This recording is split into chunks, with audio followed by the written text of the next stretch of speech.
Yeah, you sound really good. John I don't hear anything. Naturally so. Sounds so good. I know, that's that's the voice you want to hear when you're getting like a cancer diagnosis. Yeah. You're just like, this is terrible, but it sounds so good. Yeah. Sorry, it's prostate cancer. Nothing I can do? You have 6 weeks. 6 weeks. Max. Will you... Why aren't we recording this? We are. Is that the whole family? Or just me?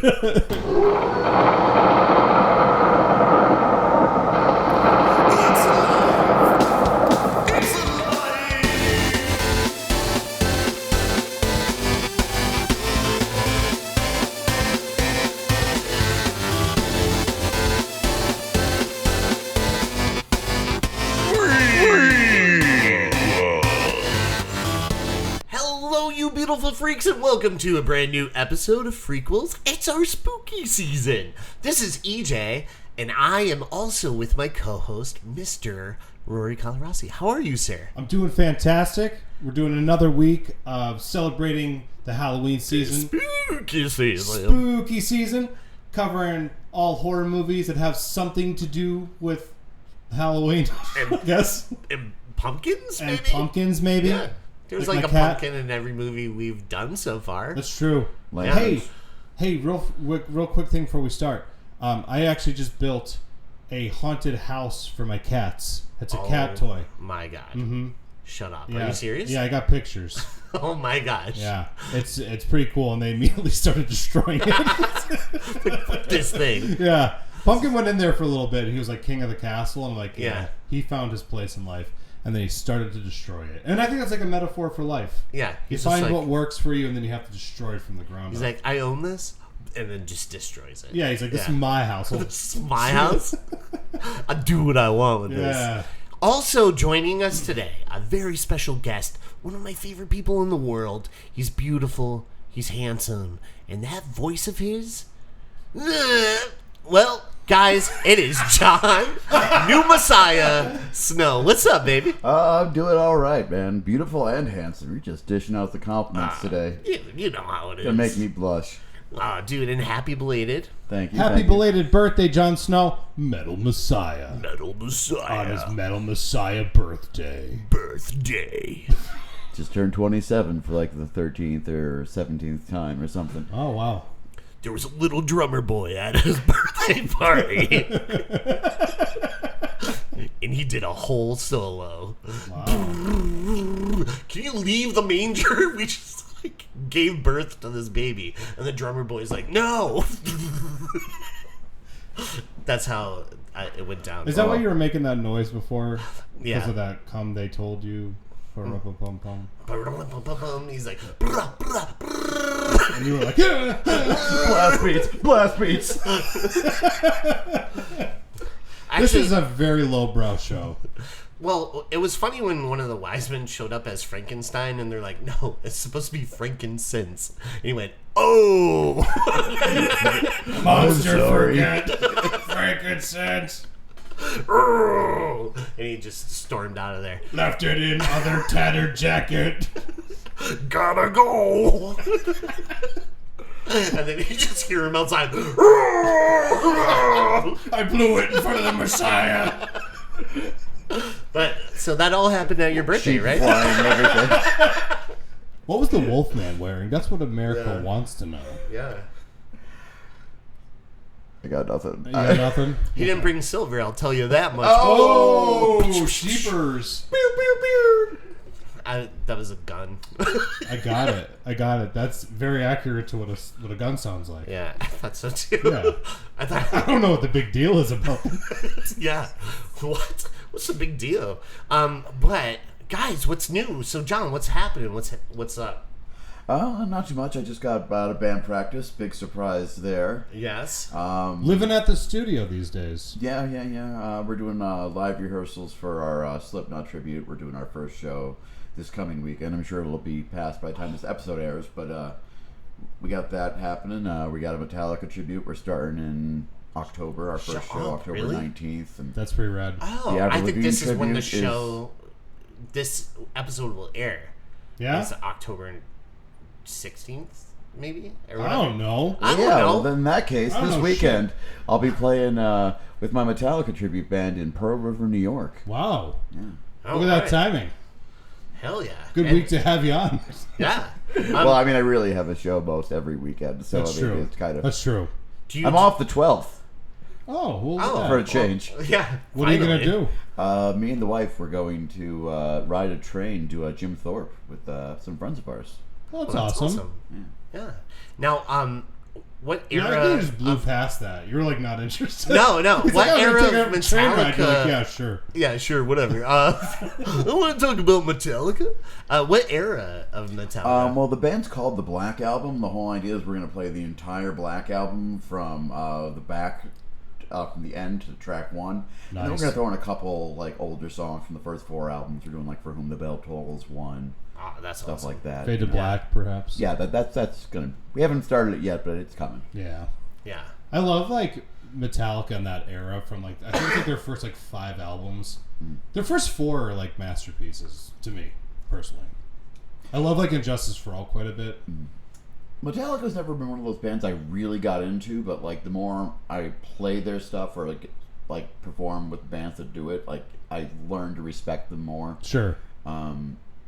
Everyone says like the Black Album's them like kind of like selling out and like kind of going like easy and stuff like that, but there's a lot of really weird, complicated stuff in the album that if you actually try to play it, it's a lot more difficult than you think. Do you know why they started structuring their songs that way? I don't think it was in an effort to like sell out per se. It's just that when they were doing their Injustice for All tour, they're like, we can play 3 songs. Yeah. We have enough time to play 3 songs. Yeah. Because all those songs, they're the way they used Like to write 7, 8 everything. minutes. Yeah. Right. Yeah. And so that, yeah, they definitely, I think, whittled everything down to a more like commercial appeal. But it's not like you listen to it and you're like, oh fuck this music. It's still creative. It's still them. It's just more radio friendly. My super hot take is Wherever I May Roam, better than Enter Sandman. I think so. By the way, when the Sandman enters, do you do anything cool where you bang like a beer can off your head? Or would you? Wow, that's a solid idea. I might have to workshop that one. I wish you would just Yeah. like do that and you just passed out in the middle of the show. Just like, oh no. AJ just backs out real uncomfortably. Oh no, he did it. Oh shit. Oh shit. I was just doing that for content. The Sandman Game over, entered. man. He entered and left. I'm out of here. And you just hear the door. My sound effects For some reason, it's a saloon door. Being that My sound Metallica, effects are so on in this episode. I know, man. You're killing it. being that Metallica has done 2 sequels to The Unforgiven, I'm surprised they haven't done Exit Sandman. Yeah, what's, Back in 20, Sandman. I got to go. Can't be here no more. Yeah! Take my hand. I'm going to leave right now. And that's If anybody would like EJ to cut this track, yeah, just do actually it. record this. I'm pretty sure Lars is going to sue us now. I know Yeah, he's sweating right now with excitement to sue frequels. He's like, I destroyed Napster. You're Napster After frequels. frequels. I think you're just being petty now. No one listens to them. He's like Claw with like Inspector Gadget, just petting his cat. Your next frequels. Who can I sue today? Yeah. Ooh, this is can a I sue? podcast. Did a variation of one of our beloved songs. They'll be punished for this for A sure. 14-year-old just played the intro to Enter Sandman at a Guitar Center. Not on my dime. Just petting his cat. But We're so sorry, Lars. yeah, we sorry, love- man. we love sorry. I'm not. So, just for the audience at home, how many bands are you now in that you like cover, like different bands? There's a lot of speculation that there really isn't a number. That there's at Right least, now, I believe it's 9 or 10. Holy shit, really? Yeah. Yeah, because we also we actually are starting a project called New Metal Messiah, Yeah, Which I is saw that. which is actually just us taking all of our different set lists and kind of throwing them in a blender. So it's gonna be a bunch of mixed covers, stuff like that. Can I give you a request? You can. So before I you, might ignore it, but you should, because most of my ideas are bad to it's a questionable.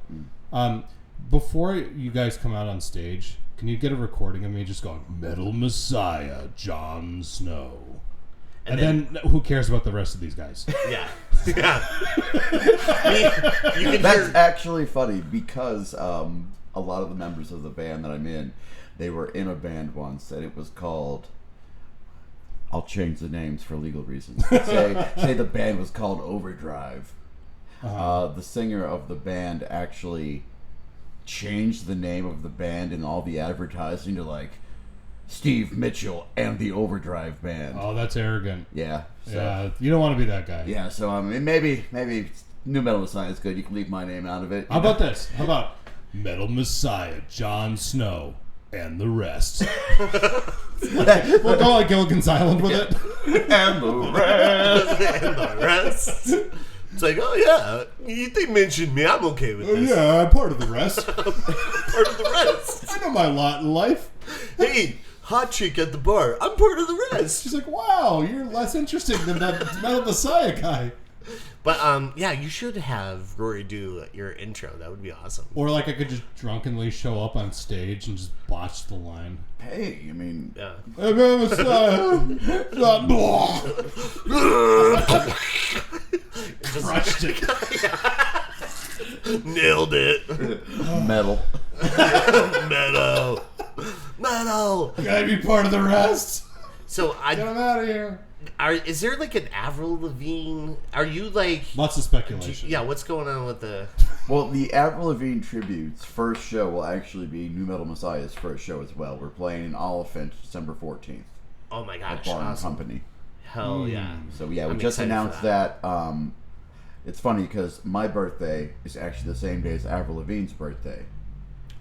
What? Wow. So we announced both shows simultaneously. So we're doing we're gonna open with the Avril Lavigne tribute, and they're like an hour-long set, and then we'll do like an hour and a half of just mixed covers with New Metal Messiah. There's some people who were like 16 years old in the early 2000s. They're squealing with delight right now. Yeah, that's And my I'm one of Christmas. That's my Christmas right there. I know. I'm like kind of excited. And you're Yeah. not the front man for the Avril Lavigne band? No, I've been don't spreading have that the rumor. correct equipment for that. Oh, come on. Oh, he's talking about that plaid dress she wears. No, man. No worries, man. I got you. I feel like I'm certain you could pull it off, though. But let's not stay on that. Yeah, because we can't talk about his calves and just. So, let's talk about what are some new movies you guys checked out. Rory, you How want to about go no? We're first? going to start with the guest. Yeah. Okay. Yeah. come on, Jon man. Snow. What you watched? What'd you Tell see? us what you saw. Well, aside from the movie we were covering recently, I finally got around to watching Terrifier 1 and 2. And your thoughts? No, I really enjoyed them. Oh, okay. Yeah.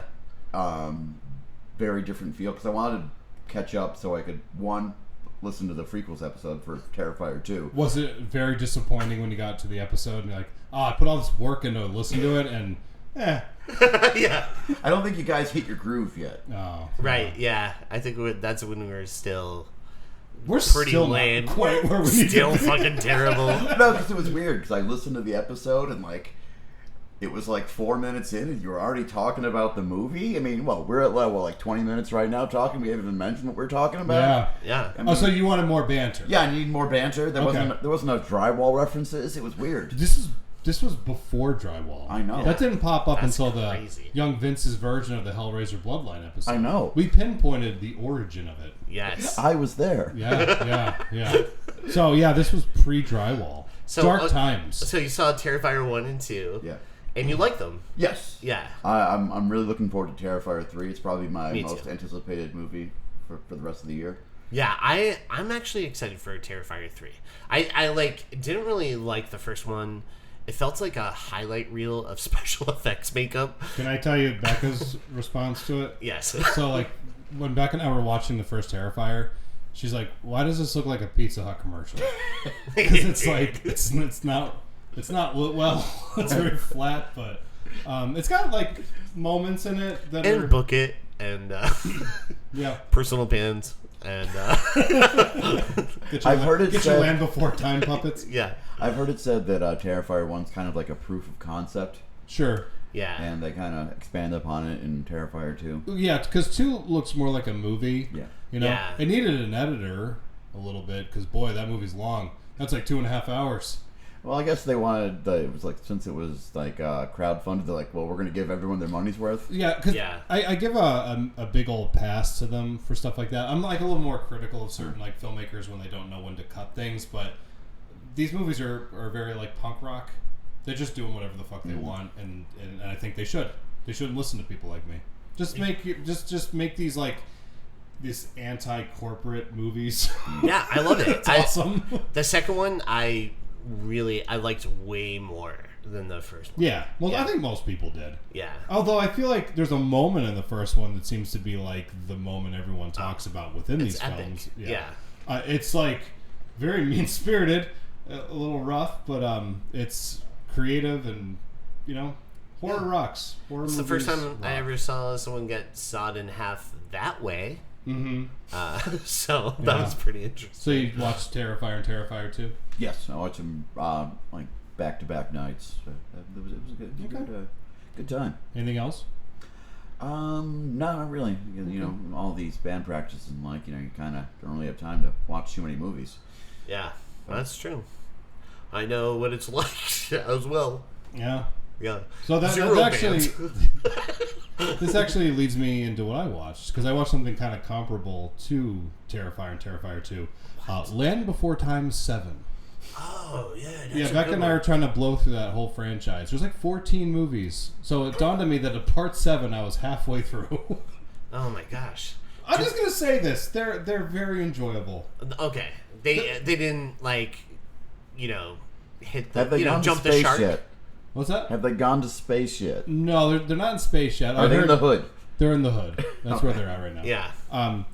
No, it's weird. They're like perfect movies to watch for like a little kid when they come home from work or from work. From the mines. From the mines. Children yearn for the mines. That's right. These came out in the 1920s. They did. Very correct. But no, these are like a perfect movie for little kids when they come home from school and or work. They want to watch a movie while eating a snack. Mm-hmm. That's the kind of films they are. I watched Alien, the original Alien for Dave Gonzalez's podcast. Yes. Real Chronicles, look them up, guys. They're great. Real Chronicles. There's nothing fake about that. I watched Donnie Darko as part of my yearly routine. Yeah. I think I talked about this in a past episode. Every single... Now, you thought that movie was just okay, right? I thought it was awful. So every year I watch it. October 2nd at exactly midnight I hit play. Yes. Because that's when Donnie would have gotten crushed by that fucking jet engine. Spoilers. Spoiler alert. But yeah, I watched Donnie Darko last night, so if I'm a little weird today, it's because I am very exhausted because I didn't sleep much, went to work, and here I am. But I also have been watching a lot of Comic Book Men. Oh, yeah. Yeah, I've been wanting to jump back into that because I just love listening to Kevin Smith talk. I could listen to Kevin Smith talk about a car engine for 2 hours. Yeah, and I'm like, amazing. wow. I'm pretty sure he can pull it off. I'm pretty sure he could talk about anything, and I'm like, wow, what a great guy. You know, sometimes you look at people and you're like, you're exactly where you should be. You're doing exactly what you're meant to do. That's Kevin Smith. So we watched that, and then I had also seen... This is the last one I'm going to talk about today. I saw Megalopolis. Oh, no way. Did you see it? No, not yet. I might go tomorrow or Friday. I'm off on Friday, so I might see it Friday, yeah. Yeah. I'm not going to ruin anything for you. Have you heard anything about it? Well, I know, it's been trying to be made for years upon years. But I mean, feedback from anybody that you know. Not really. Even online, it's very mixed. Yeah. It's oh, we love it, or this is terrible. So I can't wait to see it. Disjointed. Okay. Yeah. So thank you for bringing that up, because I kind of want to explain something. So years ago, I watched this interview with Francis Ford Coppola. He was talking about how disappointed he was with the current state of cinema because everything has sort of been commercialized and it's very cookie cutter. Exactly. So it's almost like I think even Hitchcock said this. There was just like a point where like they just stopped pushing the medium in a big bad way. So they don't take a lot of chances. They're just checking boxes these days. Like, you know, is this going to happen on this page and blah, blah, blah. So I knew when Francis Ford Coppola was putting this movie out that it was going to be something a little like out there. Yeah. So I was able to kind of go in and prepare myself. So the movie, I know you use the word disjointed, and I've heard people use the word mess. But number one, if it is a mess, it's the kind of mess that only a genius could make. Okay. If that makes any sense. Yeah. Like a true visionary could only make a movie like this.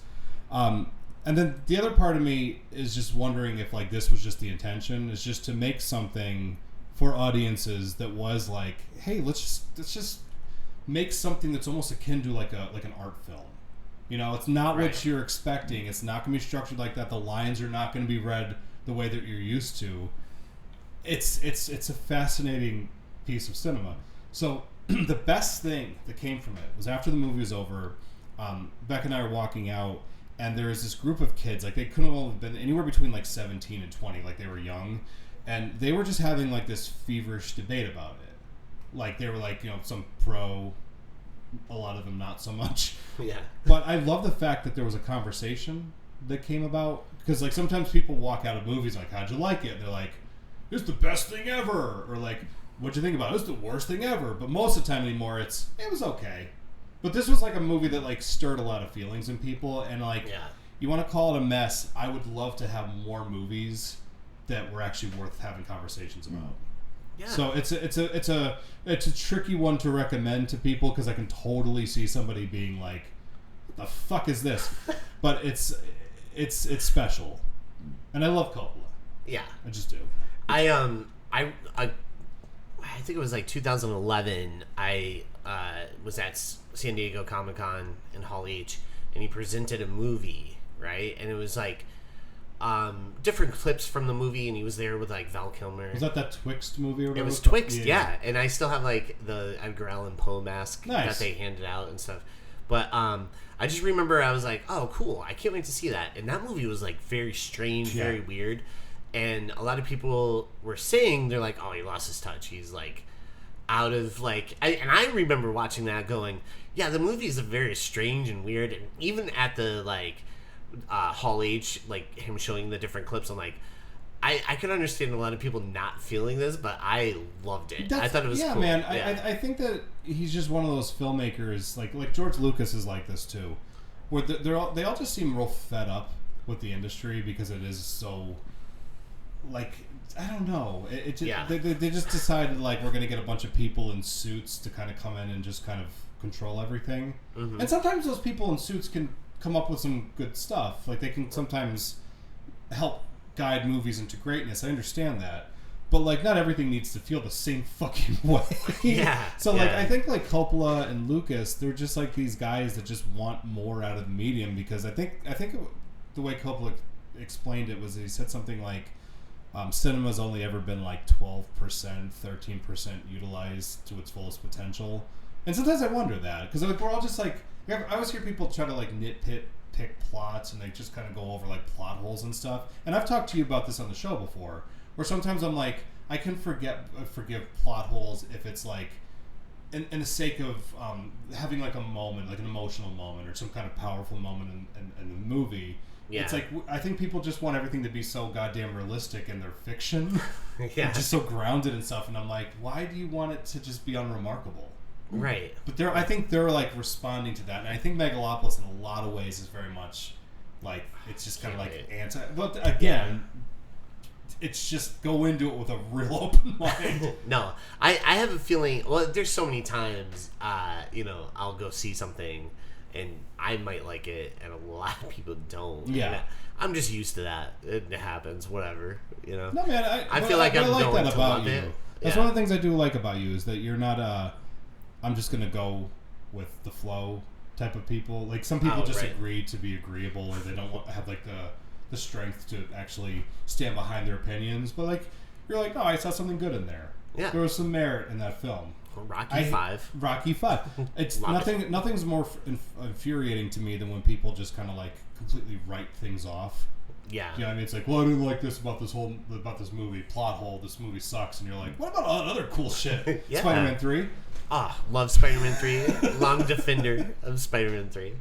And but yeah, do you like Spider-Man 3? It's okay. Yeah. Like, it's not. I actually like The Amazing Spider-Man 2. Everyone seemed to hate that one. I thought that was. I liked Amazing You're in Spider-Man good company. 2. Yeah. Yeah. A lot of merit in that one. Real quick, getting back to Megalopolis, I think it's really interesting because of all the reviews I've read or heard about the film, everyone is saying the exact same thing about the second Joker movie. I'm very curious. I'm seeing it tomorrow. Yeah. And I feel like I've had concerns about that one since they announced it, because it did seem like a movie that didn't necessarily need a sequel. I thought the first one was like really like kind of could stand on its own, but then I saw the trailer for the second one and I'm like, okay, so this looks interesting, but I do feel like it's going to be one of those incredibly polarizing movies, and I'm here for it. Yeah. So I actually got to see it early because I went on Mondays because Regal has if you're a Regal member, they'll do early screenings sometimes for certain movies. That's how Chris Conforti saw it. Yeah, so Monday. I like to think that you just went in there with your freakles cred and you're like, you know who I am? You know who I am? I'm a freak whale. And they're like, get out of here. We call you EJ Witherspoon. Like, get out of here, you freak, whoa, man. So I went in and, I left the movie and I haven't really, decided where I stand if I liked it. It seems or like disliked that kind of it. movie. Yeah. There's a lot about it that I really liked, but then it's one of those things, once you see it, then I feel like I can have a better conversation about it and tell you the stuff I didn't care for. You know what I mean? You don't have to tell me if I'm right or wrong about this. Actually, don't. Don't even give me a look that I might be. Don't look at him. Yeah. Is it possible that this movie is for Todd Phillips? Is that his name? Yeah. Do you think this is like a reactionary type of thing because of the praise Joker got and all the negativity and that some people were hurling at it? They're like, it's kind of highlighting this and celebrating this kind of stuff. I have a feeling it's going to be his almost apology letter. Is it something like that? You're not supposed to answer. Yeah, I can't really answer it. Because he told you not to answer. Yeah. You know, the funny thing is that if I'm completely wrong, I'm cutting this all out of the episode. Yeah. I have the power. I feel like once you guys see it, I feel like I want to talk about it. Because I don't want to give anything away. And because I always hate when that happens, someone gives too much away. So I want you to make your own opinion about it. Next week. Yeah, next week we'll talk about the Joker. So it's going to cover the Joker, Deus Felonius. Faleadu. Speaking in tongues. Faleadu. That's Faleadu. Faleadu. It's all getting cut out. Yeah. Anyway. So I saw Wild Robot. I'm going to see that too. I'm so excited. I really like that a lot. That looks wonderful. And I saw My Old Ass, which is kind of like a skip, to be honest. It looks like a skip. Yeah. I like Aubrey Plaza a Me lot.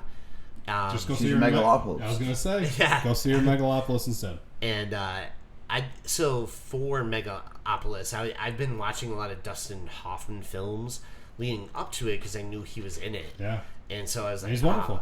Yeah, and I was like, I don't know if this will be his last movie because he's in his upper 80s. He looks older now. Yeah, and so I was like, yeah, I'm gonna watch all these Dustin Hoffman movies leading into it, but yeah, I can't wait to see that. And I'm trying to think, I saw something else. Oh yeah, the movie we're covering. And what movie is that, EJ? The Night of the Demons. Oh, yeah. Not that remake, but the one from 1988. Yes. I love how this came about. This is a movie that's been kind of on my radar of I want to really do that movie. I don't know when, but I really, really want to do that movie at one point because it's been a little bit since I've watched it. And I felt like this would be perfect for the show because it's so out there and strange. Yeah. And so when we were talking about, what movies should we cover for the spooky Halloween season prequels, this came up, and I was like, hell yes, let's do it. And so I was so excited to watch this movie again, because I haven't seen it in a bit. I saw this probably when I was like 12. I was going to ask or you 11. when your first time was, because Mr. Snow, you're new to the program with Night of the Demons. I remember watching it like it was yesterday. It was yesterday. Yeah. I remember sending out a message to Jon Snow saying, "Jon Snow, we need you." And it's like, what movie are we doing? Night of the Demons. I haven't seen that one. You'll be perfect. But no, now, it actually is kind of cool because like, I'm actually really glad that you hadn't seen it because I saw it a long time ago. So to me, it's like seeing that as a kid was quite exciting. I was just like, this movie is just like craziness. I always refer to it as Return of the Living Dead on crack. Absolutely. Yeah. So like, it definitely has. Well, there's so many similar vibes. Very. And Leanna Quigley's in there. Right. Exactly. Like Trash is in the movie. Yeah. That's what I mean. Like there's so many similarities to that movie, but yeah, no. In the car that what is his name? Stooge drives. Very like like Suicide's car. You know what I mean? They're very similar characters. Yeah. But I was really glad that you hadn't seen it because it's a different perspective on this movie because we saw it when we were reasonably young. 12, you said? I was probably like 11 or 12. Yeah. I think I saw it. I didn't see it when I was like 12. It was sometime after that, but I was still like at that age where I'm like, this is a movie. This was on Cinemax. I was 44. A young 44. It was on Cinemax a lot, and that's how I would see it. And I was like, whoa, like this is pretty crazy stuff. Yeah. This is one of those ones I saw when there wasn't like an official DVD released yet. So I had to get like a bootleg of it because I heard it was pretty cool. Yeah. And watching it for the first time, just being like, which friends do I have on speed dial? Because I'm old and I have speed dial on my old cordless phone. I'll call them all up and say, watch this fucking movie. It's awesome. It's awesome. Yeah. But so you got to watch this for the first time with fresh eyes.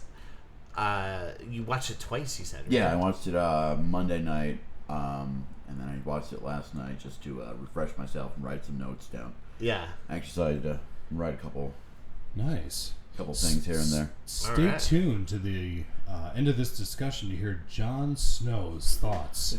Snow's facts. Snow's facts. Love it. But yeah, so seeing it with fresh eyes, right? Was this something you? I mean, we'll find out if you enjoyed it or didn't enjoy it.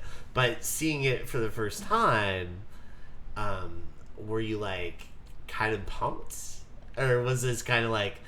Have you heard about this movie before? I probably saw like the VHS or DVD in a Blockbuster at some point and just kind of passed by it, but I didn't know of it specifically. Okay. Yeah. So this is all fresh. Yes. I remember seeing like because Angela is a very popular character. Yeah. She was in the first great looking 3. character too. Like like when she's all like demoned up and stuff. She looks. I hate to say this, but she looks better as a demon than an actual person. Yeah, like her before the demon transformation, she looks like the kind of person that would just yell at you a lot in class. Yeah, and be like, she looks like Tim Curry from. Nailed it. Yeah. Rocky Horror. Yeah, she does. Yeah. We're sorry, Angela. Complete look. Yeah. She goes from I don't know, just a person who would yell at you, or like a Tim Curry thing, right?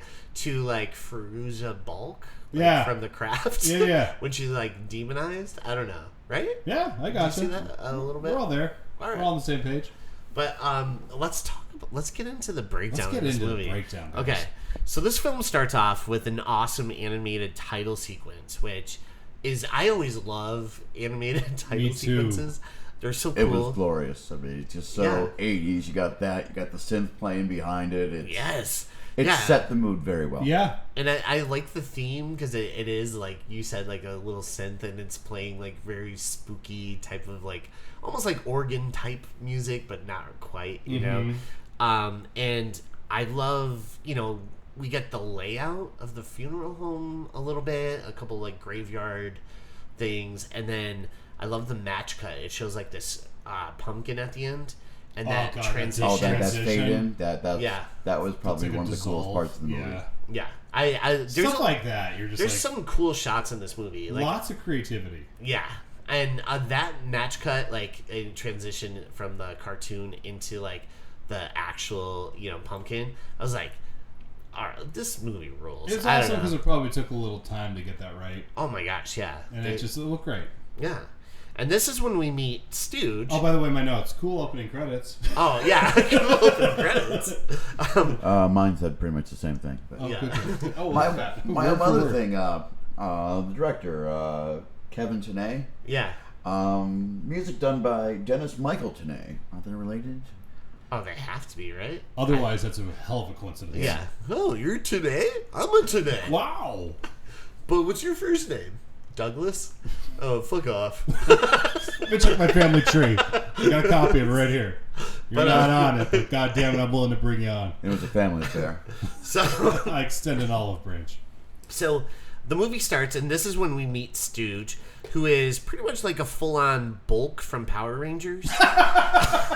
Yeah, he's like Bulk turned into Pudgy Pig. Remember that character? Yeah. Because he's got the little nose. Yeah, he has a little pig nose on. Yeah, he's like a pig man. Yeah, he's like a combination of Power Ranger bad guys. Yeah. Was Bulk a bad guy, or was he just a bad Bulk was like a bully, but he was like the worst fucking bully of all time. Yeah. Yeah, he's always trying to pull things over on the Power Rangers. Bulk and it Skull blows up in his face. Yeah. Yeah, he was, this is my problem with horror movies in general, and a lot of like teen, young adult media. You get these groups of people that would never be caught dead in the same place at the same time. Right. Like if you look at the three people that start the movie in that car, why are they friends? They're not. It makes no sense at all. Yeah, they're very, very opposite. I had that complaint. Like the one that always jumps out to me was that remake of Friday the 13th, where I'm like, why are these kids hanging out together? Why are these guys friends? Yeah, why do they have the token nerd? Yeah. The token nerd doesn't get to go to the party at the pool house. Doesn't get to I was never invited to a party in high school. I didn't get to play Shoot the Boot. Yeah. Remember that? Yeah. In the movie? Shoot the Boot. We didn't cover it yet, guys, but one day we'll get to We'll Friday get there.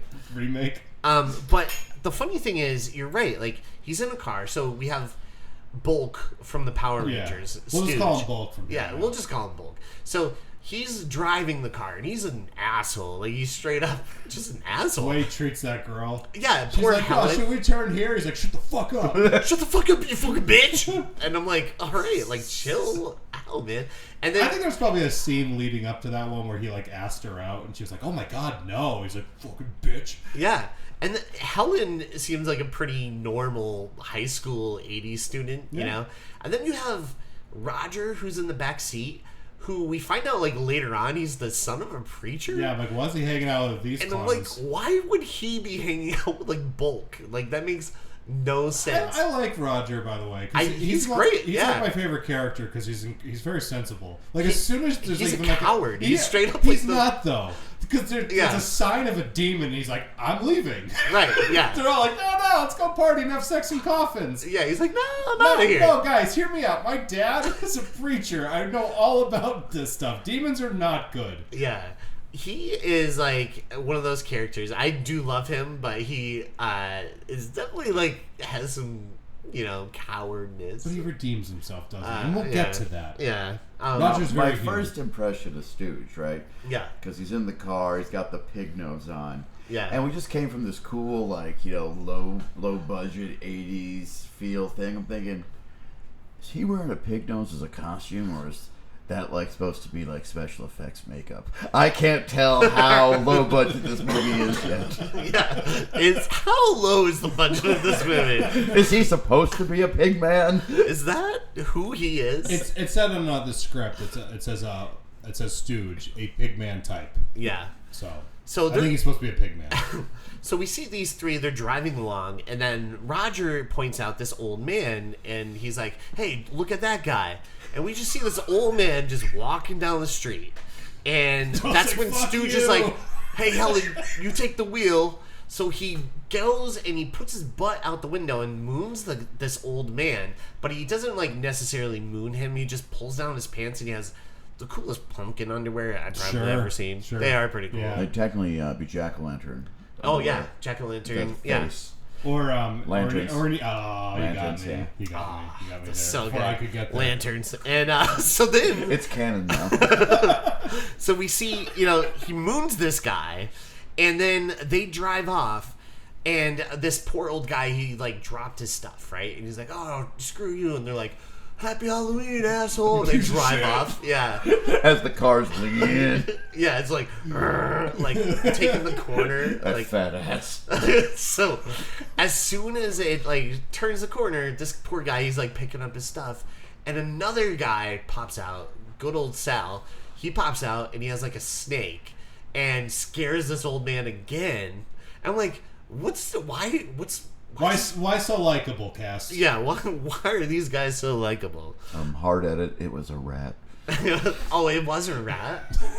Was it a rat? Yeah. Oh, yeah, okay.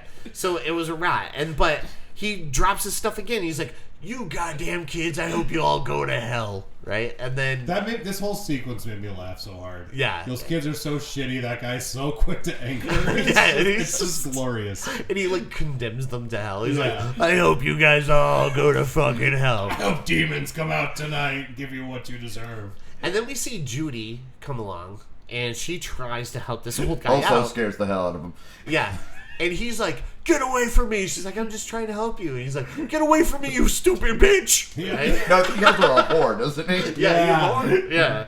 And then... He's like, get out of here, you want to be Heather Graham. Yeah. And so she's like, oh, whatever. So she just runs Now, off. isn't she just kind of like, well, fuck you then? Yeah. Yeah. And she just, like, runs off. And then that's when we, kind of follow Judy. She gets home, and she gets a call from Jay, who's the same actor from Heathers, one of the guys from Heathers, who tells her there's a change in plans, and they're skipping the dance, and they're going to Angela's party instead, which is going to be at Hull House, which is like this, pretty much like a funeral parlor home next to a cemetery. And she's like, oh, Angela, she's that weird girl. She's like into witchcraft and dresses all in black. Listens to The Cure. Yeah. I'm pretty sure she likes the Smiths too, and I don't know if that's okay. And and that's when she's like, I don't really want to do this party. He's like, oh, come on, it'll be fun, and Jay's talking her into it. So, just a weird note. I don't know how you guys feel about this, but, like, she's supposed to be your lead. Yes. Right? So I feel like Jay should be the one that has all the negative things to say about Angela, and she should probably be like, oh, come on. Like, She doesn't seem like that She doesn't bad. seem that bad, Jay. Well, she's having a party. I feel bad for her. But she's just kind of, like, real judgmental and mean. See, the thing is, Judy is the worst final girl ever. I And we'll agree. get into We'll it. get into it. I've got thoughts, too. Yeah. There's a point where I was, like, really trying to be, like reasonable about Judy, and then I gave up on her. Where I'm just like, man, she sucks. Yeah. She doesn't do anything. I know. In this, well, she has one thing in this entire movie. We'll get to it. I do like there's a moment later on where, we'll get to it. Yeah. I do need to highlight though. Well, you continue. Maybe. Oh, yeah, so- if you skip over this, we'll certainly come back to it. Oh, no. You know what I'm getting into. Oh, yeah. So Judy's, like, changing to get ready, like, into her costume, and she's dressing up as Alice. And as she's changing, her little brother pops out of the closet, not to only scare her, but comments on her bodacious boobs. And I was like, that's your sister. That is your sister. Yeah, that's what I have in my notes. I'm like, there's a weird love triangle between Judy, Jay, and her little brother. Her little brother is maybe like 11 or 12. He's like, great boobs. Well, her boyfriend's sister. like 40, so. Oh, yeah, that's true. But he comments on her boobs. He's like, oh, the rate you're going, they're going to be dragging on the cement in no time. And I'm like, what the fuck are you doing, man? I want to talk to the screenwriter of this movie and ask if he was pulling from his real life with this. Yeah, like, what is that? He's like, did anyone talk to their sister like that? I did. No, none of us did. Oh, yeah, me neither. It's just a movie. It's a movie script. It is very, very strange, though. Yeah, he's like, I don't know. So the brother runs to answer the door. and he's greeted by fresh off the set of Goodfellas, Sal, who's looking for. He's like, "Hey, yo, I'm looking for your sister Judy," and the weirdest Italian accent. Like it's not like they're all from New York. He just happens to be like, I know an Italian just a greaser, stereotype. man. It's okay. Yeah, he's like, I have a stereotype, and I'm just going with it. He's literally one Miyagi away from winning the big karate championship. Yeah. He really hey, Mr. is. Miyagi. Hey, Miyagi. And so the brother tells Sal, he's like, buzz off. And Sal pays off the brother. He gives him $1. He's like, tell me where your sister's going tonight so I can meet her there. And for $1, the brother immediately rats her out. He's like, well, she's going to Whole House. He offered a quarter first. He he upped it to $1. Yeah, he was like, all right, kid. My beloved sister for a quarter? Yeah, yeah. I don't know why I used the Sal accent for the little brother. I messed that up. I feel like it would have worked really funny if he did do that. Like, that would have been a funny bit if he tried to go, like, Italian with that. Yeah. Or if, like, the brother looked at him, he's like, hey, she's spoken for. Yeah. Hey, brother, she's spoken for. Because he's into his sister, apparently. That's the the joke, yeah. Yeah. Got some sweet cans, eh? What? What? Sounds like, what the fuck are you talking about? You like my sister's boobies, right? They're bodacious. Well, could you, what? No. It was just in the closet. I was just in the closet popping one out. But yeah, so we cut. Why is my closet always so sticky? What is all over my clothes?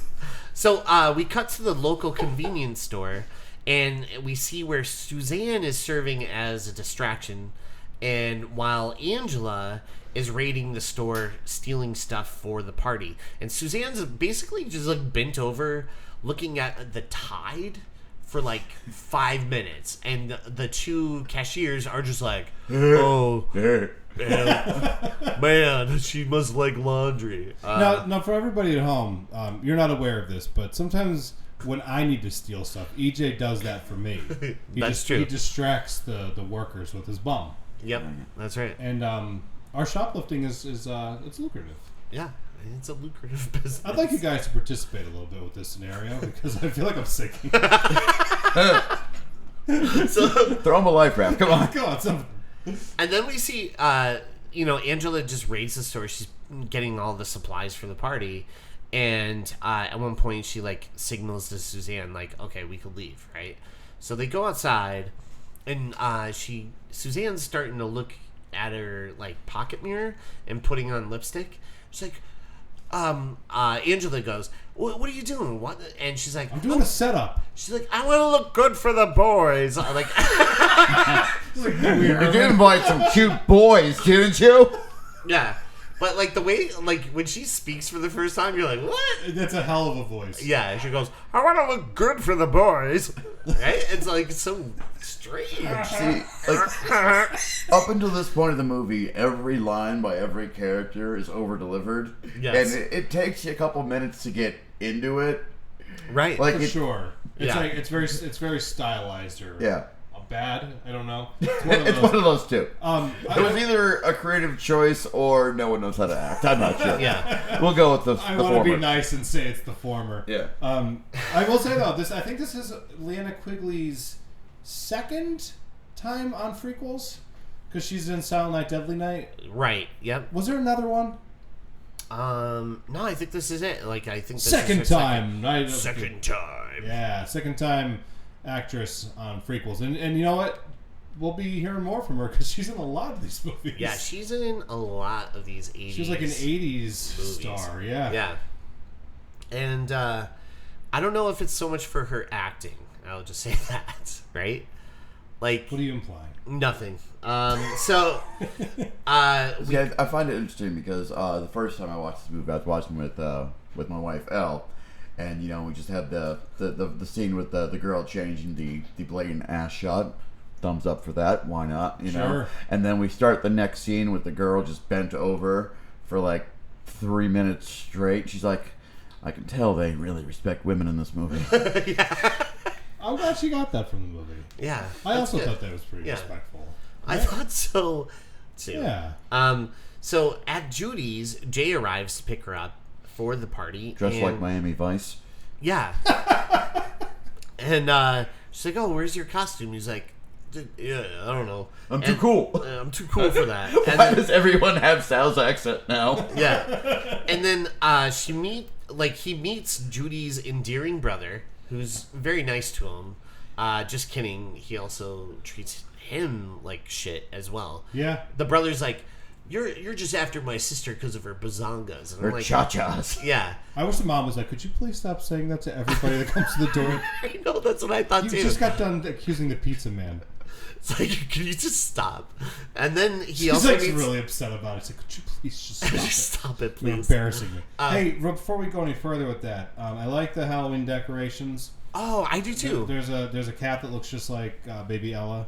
Yeah. She's got spooky eyes. In the convenience store, they have like the old school like black cat, cardboard cutout. I live with kind of that thing. cat. Yeah. It's a true story.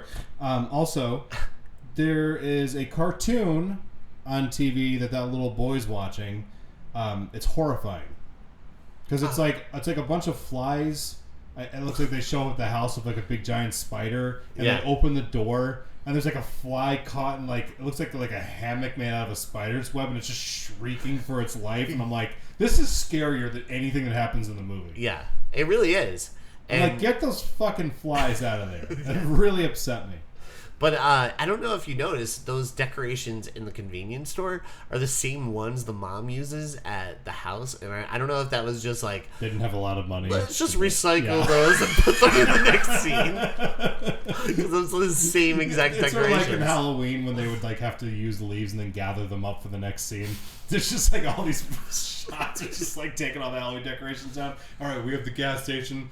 Great. Let's move over to the house and stick them up in the living room. Yeah. You know what I'm saying. And I'm going off on a thing. Right. No, but In reality, this was the 1980s. There weren't as many different varieties of Halloween decoration. You had the cat, True. the jack-o'-lantern, the witch, and probably the Frankenstein. That's all you had. That's yeah, it. that's very true. And you only There had were one no- type of Snickers bar. Yeah. That's right. There was And no They didn't known... have peanut M&Ms then. Hey, all you people at home, if you could do some research for us and let us know what Halloween decorations existed in 1988 and point it out so we can say that the filmmakers really fucked up. If there were lots of them. We're going to hold them accountable. Maybe a spooky skeleton. Probably Spooky Skeleton. Yeah, there's got to be... There were skeletons. I Did you remember ever see the having documentary skeleton ones. Spooky Skeleton? It's on HBO Max. No. Yeah, he was like the most popular Halloween decoration for the longest time. Yeah, it really went to his head. Yeah. Coke, I believe it. hookers, the whole thing. Man. Look it up. I think the 14-foot tall skeletons from Halloween are going through that right now. They are. Yeah. They are getting like, I mean, they actually started off like as really nice skeletons, and it's all gone to their head because they're like super tall. Like they're awesome looking. They look down on everybody. They do. They Literally. can't help it. It's literally looking down on everyone. Yep. So if any of you tall skeletons are listening to the show right now, we just want to let you know. Fuck you. Yeah, fuck you, because like fortune and fame, man, it's not forever. And listen, I'm making a 15-foot tall skeleton for next Halloween, so go fuck yourself. You guys are already being cycled out by Jon Snow. Humility. Yeah. Learn it. Learn it. And go to church. Go to So, Y'all motherfuckers need Jesus. so in Stooge's car, Roger and Helen discuss Angela's party, and Stooge really treats Helen with a lot of respect. a little too much respect. Probably too much respect. Yeah. He's like, "You stupid bitch!" Yeah. I'm like, he goes like Patrick Bateman on her a little bit, right? Like, "You stupid bitch!" Like with Paul Allen, but and then they end up getting a flat, and we see Max comes along, right? He's in the back of Jay's car, and he's like, "You need a hand?" And Stooge is like, "Yeah, it's a flat tire." And then we just see Max clap, and they kind of like drive away. And I'm like, "Oh, man, good friends you are." You know, it's at this point in the movie, I wrote this in my notes too. It's a good thing these kids died. Because there's not much of a future for any of them. Oh, really? Like, any of the ones that survived, I don't think we're going to go on to do anything. Right? I don't know. Yeah. Like, That's what was probably true. Stooge going to grow up to be? A pig man? No one's hiring a pig man. He would have been working, somewhere, I'm sure. What does a pigman? What kind of future does a pigman have? I don't. Well, they go to the movies and eat cheese fries right behind you. You remember that, huh? Yeah, I do. Yeah, there was a story. I'll tell you real quick. I went to see War for the Planet of the Apes. It was my second time seeing it, and it was my dream scenario. I had an entire theater that was empty, and it was just me. Oh, I love that. I think I've had that once. Yeah, it's the most magical thing when it occurs. So like 15 minutes into the movie, this man comes into the theater. I wouldn't look at him, but I know he had a wheelbarrow filled with like nachos and like, hot dogs and stuff. So this guy has the entire theater. Where does he sit? Directly behind you? Right behind me. Yes. And it's like one of those guys that just wants you to let you know that he eats loudly. Because he's just like shoving food into his face the entire film, and you can smell it. And I'm sure all you people at home right now are thinking, well, why didn't you just get up and move your seat? And I'm thinking about it now, and I should have. But you sat through it. It's the principle of the thing. Yeah, I guess life is suffering, But it's like I was here first, and but I'm not moving. I wouldn't look at him. I just imagined somebody akin to Stooge. Yeah, just sitting there. I called him the Pigman. Remember that? Yeah, I do. Yeah, I remember it. I just don't think you need to eat that loudly. Yeah. And then plus like the paper, because like Cinemark, right? Yeah, you just hear that. Like the tray paper. Maybe his plot was to eat so loud that you left. That way he had I have the full theater experience. Yeah. Maybe. Yeah, like he was just trying to get me out of there. That makes sense. Because it almost worked. mean, he could have sat directly next to you or on your lap. No, if he sat on my lap, I would have had more respect for him. You know what would be a funny scenario? If he was like, my wife always complains that I eat too loudly. You know what? I'm sitting behind this guy, and if he complains, then I believe I'll never her. do it again. I'd like to think that's what happened. Honey, I sat behind a man and he didn't say a word. And I tried so hard to get this guy to say something. I just leaned forward, my nachos. Crunch! Now you have to imagine that he's talking to a pig woman. And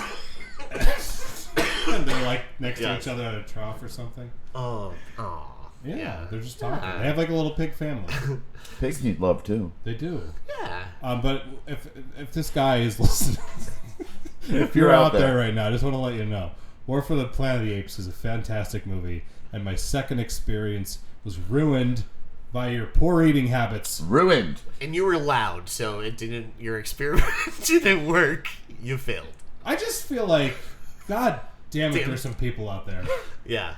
Anyway. I Anyways. don't want to stay on this. I'm getting stressed out. What movie are we talking about now? Oh yeah, neither the creeps, right? No?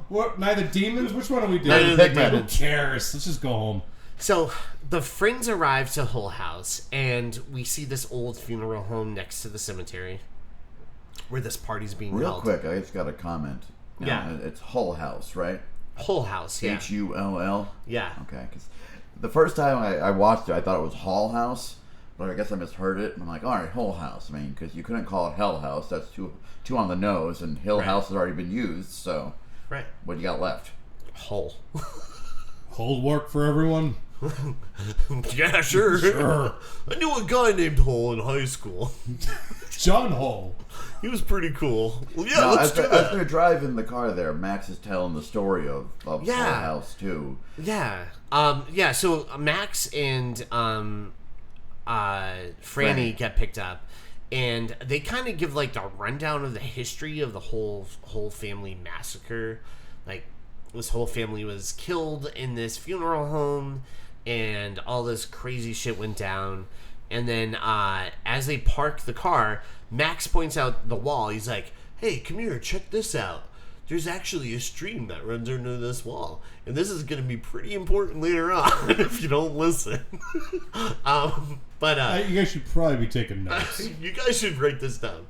So, Max dressed like a doctor, right? Yes. Or a male nurse, I'm not sure. Sure. Right. But he had a working stethoscope. So do you think Yes. he was like pre-med or something? Or?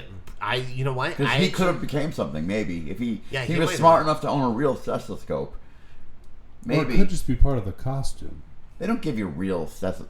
I shouldn't try to say that word. It's a difficult word to say. The Dr. Heary thing. They don't give you that. You don't get a real one that works with a costume. Those eerie things. You know what I'm talking about? I got that. Yeah. Stethoscope. Stethoscope. I think he was pre-med, and this is a real tragic story. Well, you were saying no one's going to amount to nothing. He is obviously... Look at those kids, John. Do you see a future in those kids?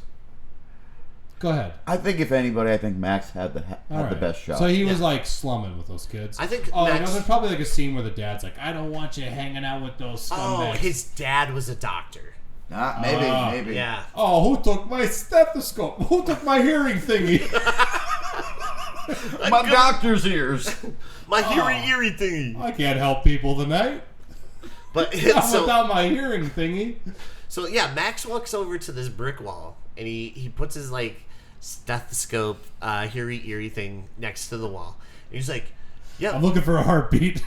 Yeah, I'm like, at first I was like, "What is he doing?" And then he and everyone else is like, "What is he doing?" Yeah, and then he explains to Judy. Luckily. She's in this movie. I forgot. Yeah, Judy's in there. And he's like, "Yeah, there's a stream. They built this wall over it. I don't know. I guess it's supposed to keep evil spirits away. I don't know what that means, but I just thought I'd tell you that." I got a lot of mixed knowledge. I'm the exposition character. You're going to want to keep me around. I'm pre-med and pre-ejaculate. So inside Sal pops out. And then everyone... Was that off the cuff? Because that was pretty good. That was solid. That was some solid... Oh, well, thank you. Yeah. So inside, Sal pops out. And everyone else ends up arriving, and the party starts. They're dancing. They're having a good time.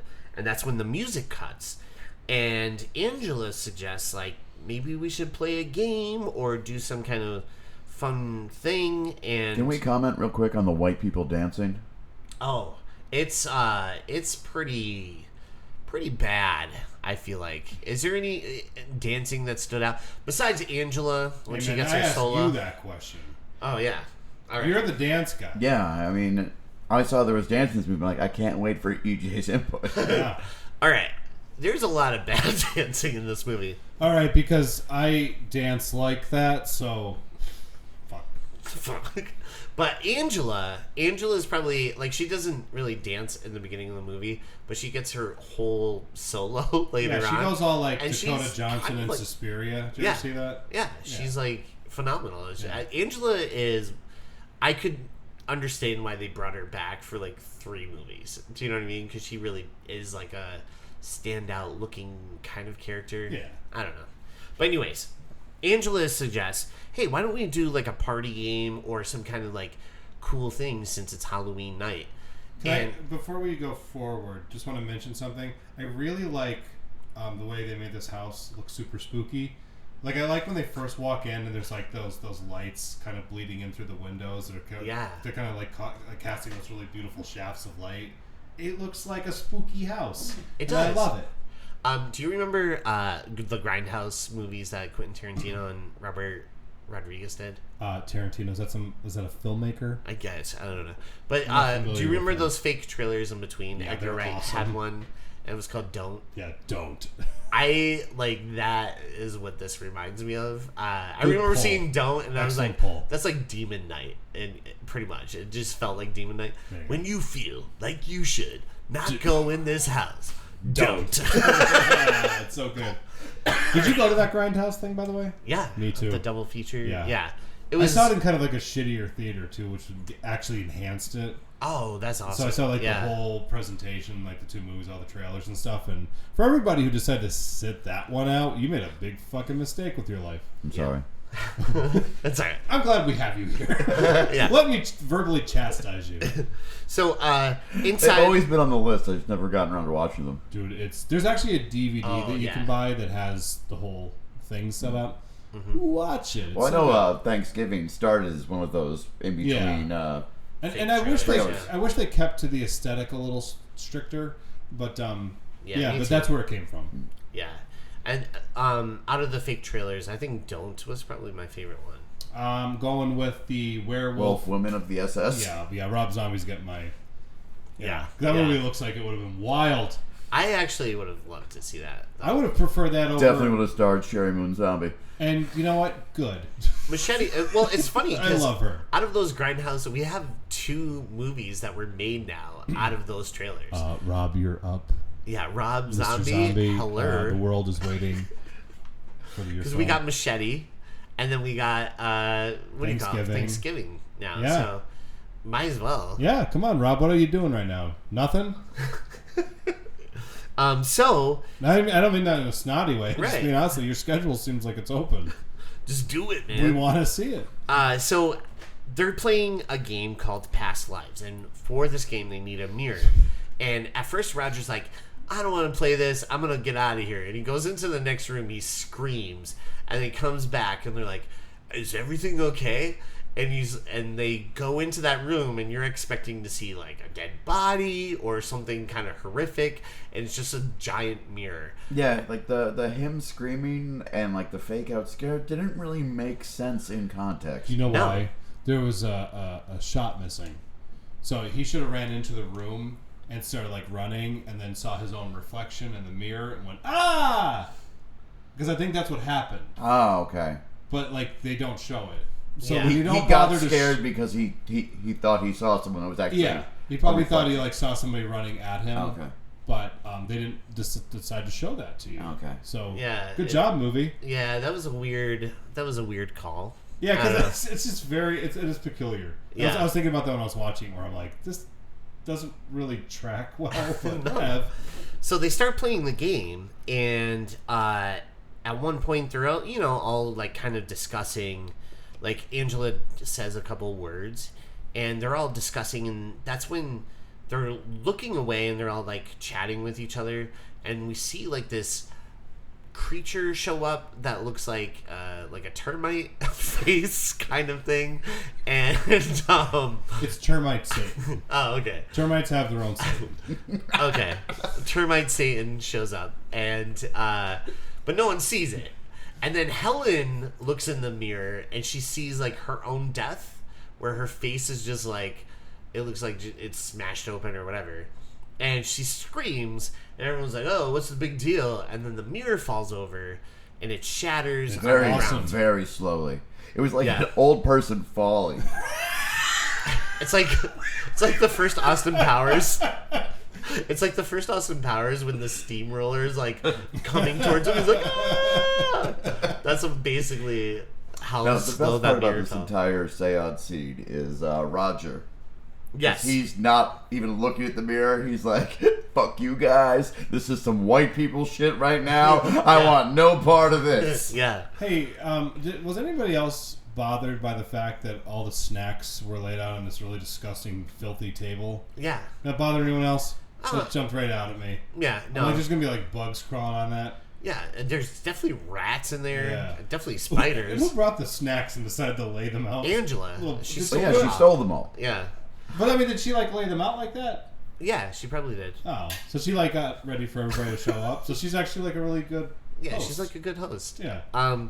But the glass shattered on the ground. I yes. love that shot. That is probably even better than the pumpkin in the beginning of the movie. That's probably Yeah, the best It's shot. really cool. Yeah. I think, yeah, as far as like shots in this film, that might be one of the best in the film. I think it might be the best. Yeah, I think it literally, it looks awesome. Everyone is standing there looking down at the different shards of glass.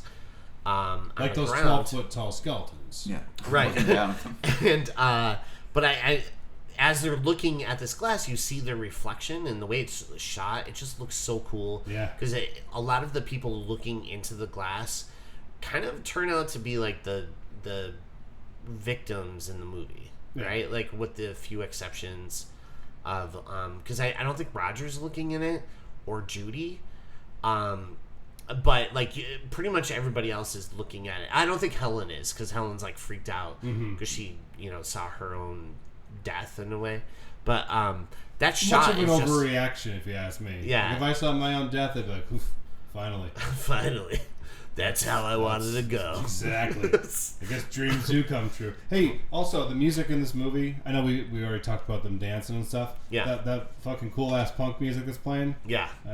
It's awesome. Yeah. I liked it. It's a good soundtrack. It is. All the music in this movie is pretty.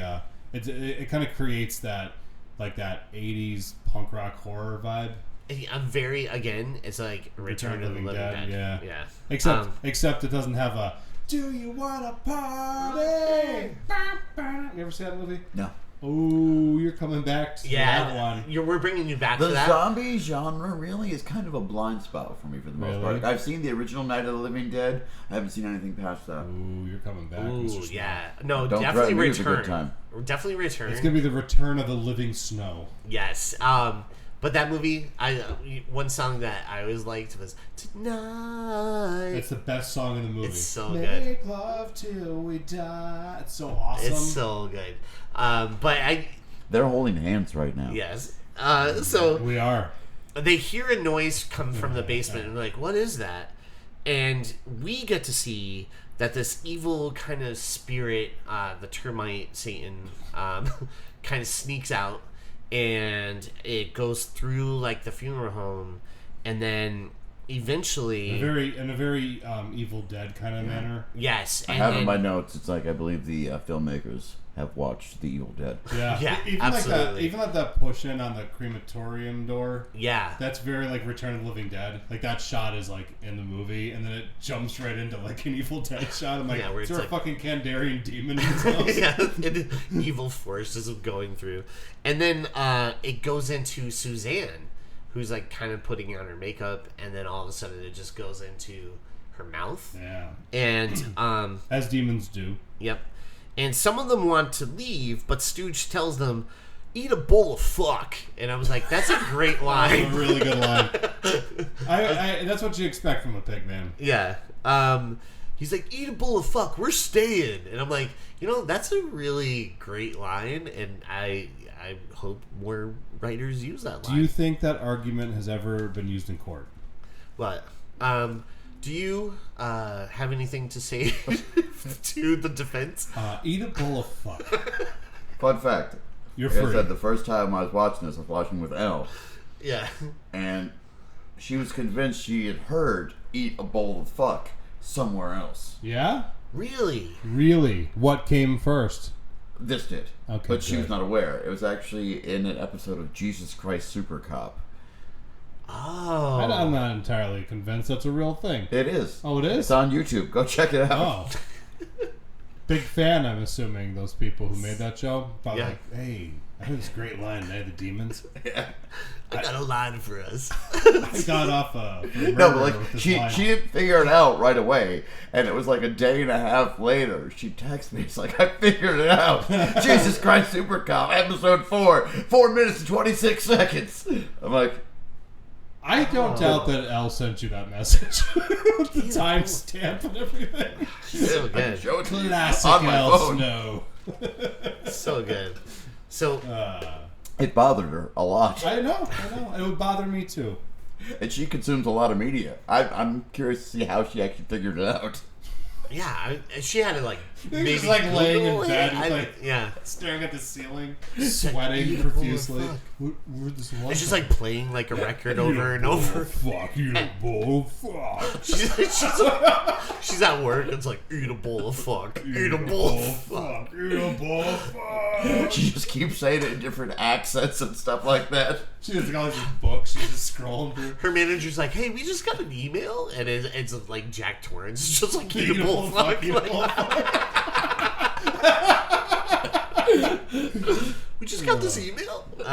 So Roger and Helen still decide to take off in Angela's car.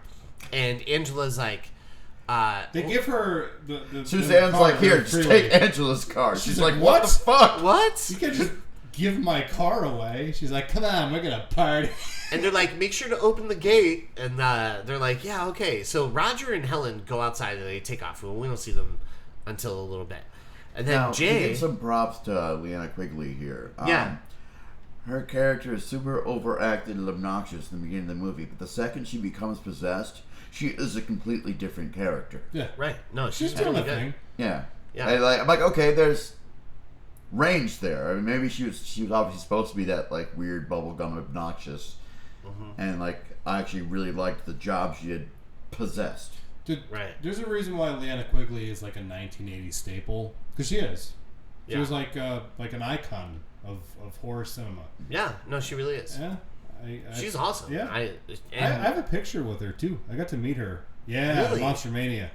True no story. way. That's Yeah, awesome. Yeah. So she was real nice too. Did you get a return autograph? I just got a picture with her. Oh, okay. Yeah. She's like, "Do you want an Apex?" I'm like, "No." No. I don't. What? Get out of here! I pushed them all off the table and stuff. Yeah. She was like real confused. She's like, You get to check out her cha-chas. yeah. But what would you get that autograph, or would you get Silent Night, Deadly Night? Or It would be Return of the Living Dead. It would be Return. Whenever For me, I see it's her, I'm Return. like, "Oh, Yeah. it's trash from Trash. Return of the Living Dead." Yeah. Trash is taking her clothes off again. Trash taking her clothes. Dude, Suicide is like probably my favorite, and has like It's a some. way of life. It's a.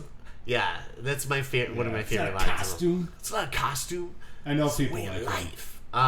So Roger and Helen still decide to take off in Angela's car. Meanwhile, Jay wants to go explore.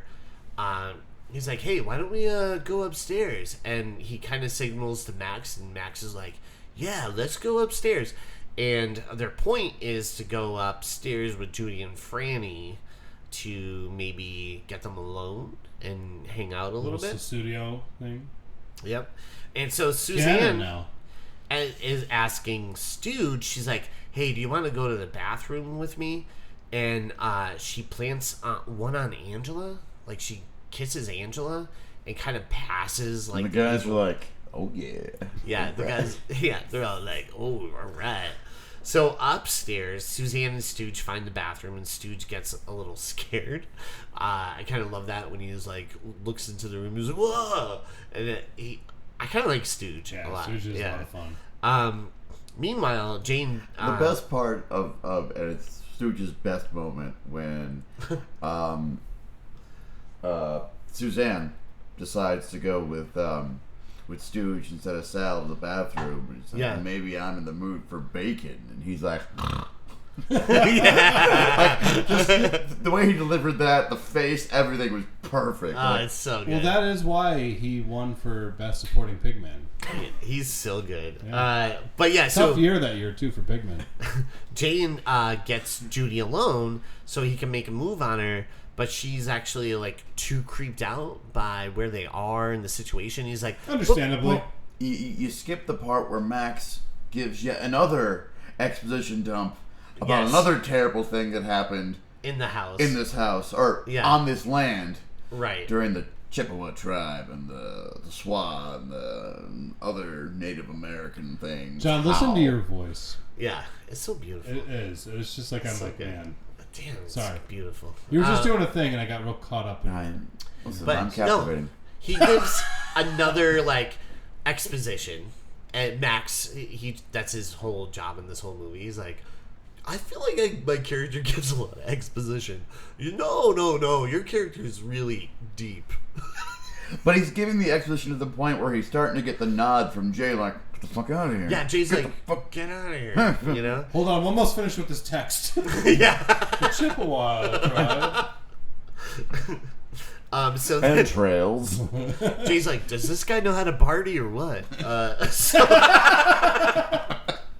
So Jay That's gets... Milwaukee. It's pronounced Milwaukee.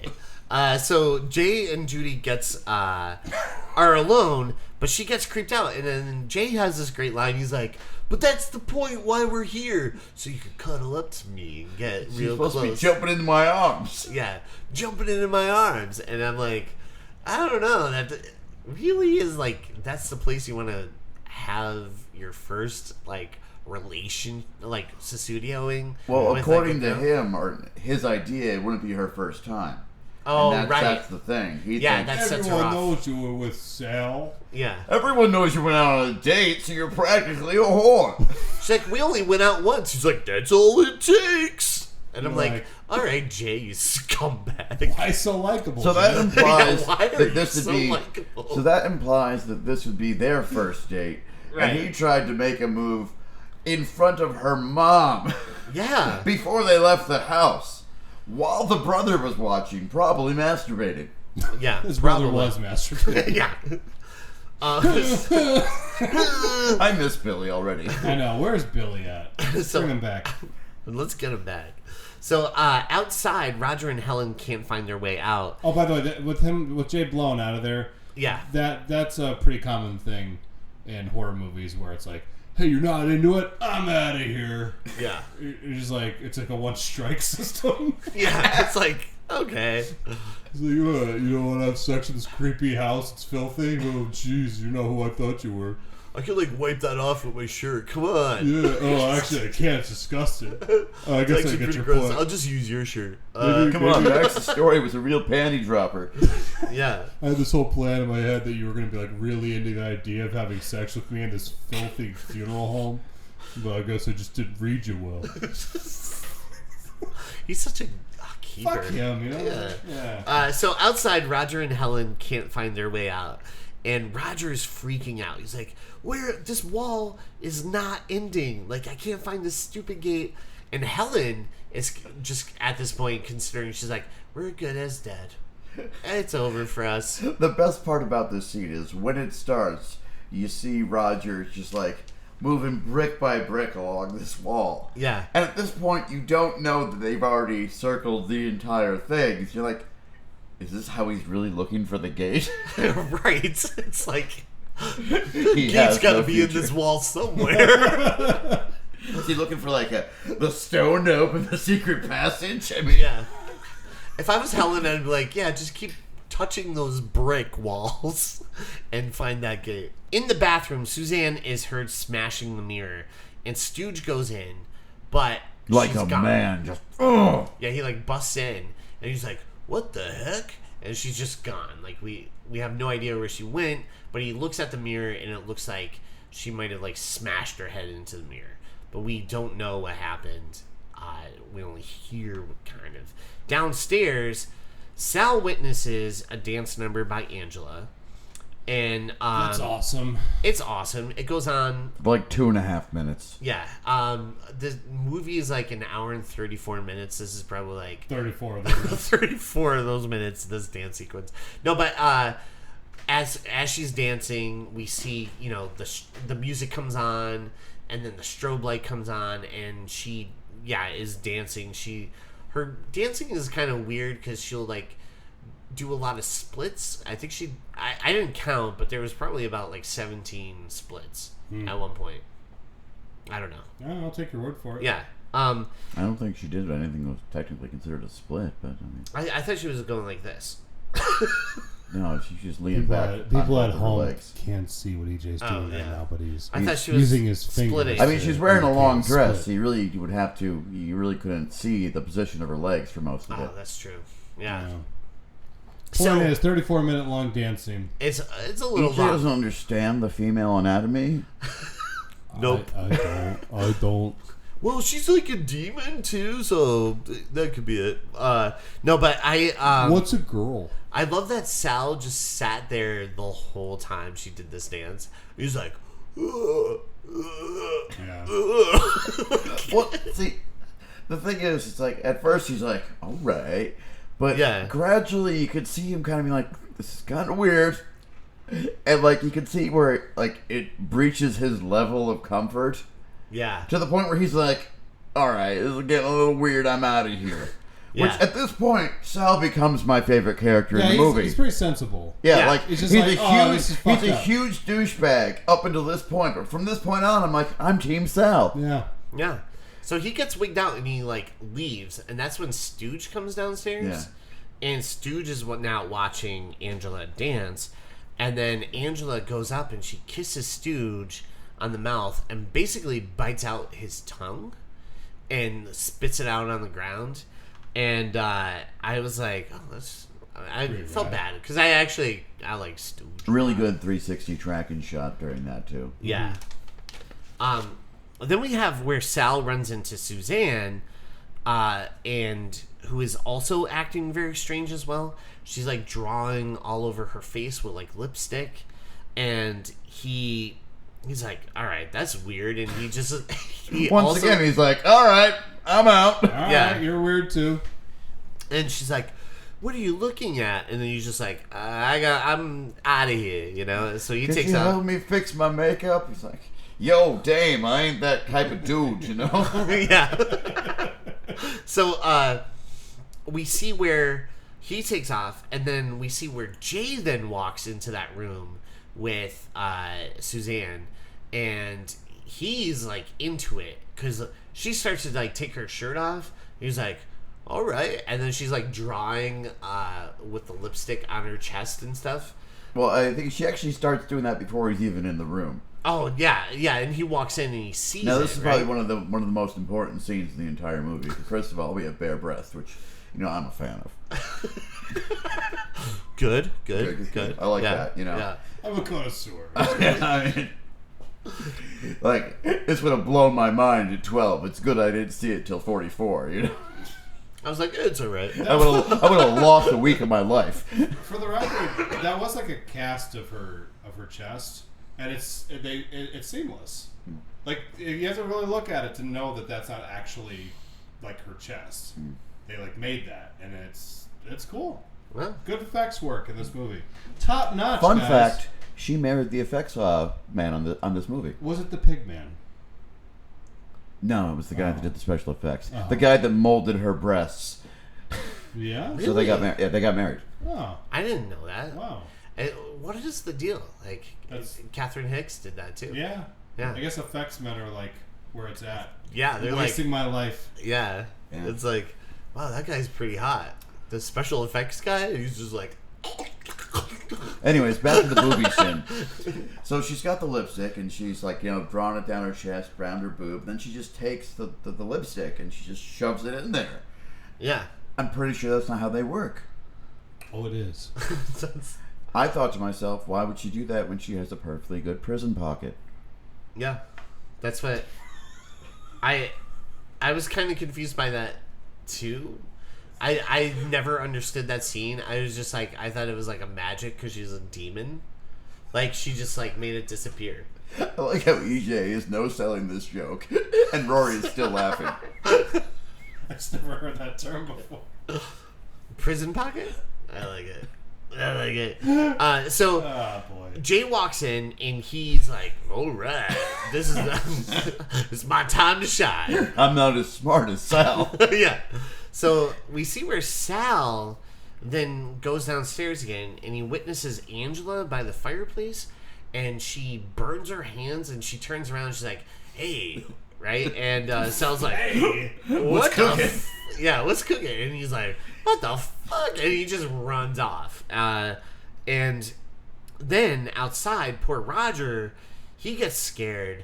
Again. And he's by himself, and he runs into the car, and he's just like, the car like jolts a little bit. He's like, I know it's you, Stooge, you fat bastard. You're the only one big enough. Yeah. And he's like, you're the only one big enough to move the car like that. And then all of a sudden, as he's sitting there in the front seat, we see poor Helen kind of like fall on top of the car, and her face kind of matching what she saw in the mirror. And so he gets super scared and then runs off too. Now inside, Jay and Suzanne start hooking up, and Jay gets his eyes popped out by a very demonic Suzanne. And her makeup, talking about Evil Dead, looks very much like Evil Dead. Deadite. Like a Deadite makeup, yeah. Where Angela definitely looks more original to the movie.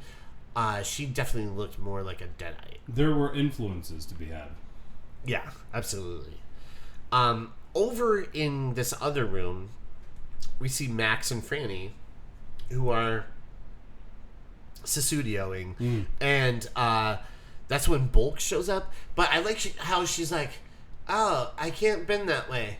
And she, like, no-sells that acting at all. No. Do you know what I'm talking about? And she's like, oh, I can't bend that way. And she just no motion or anything. Yeah, she just says the line dry while not moving or in any sign of discomfort. It's what they call in the industry a it'll do take. Yeah. So then we see where,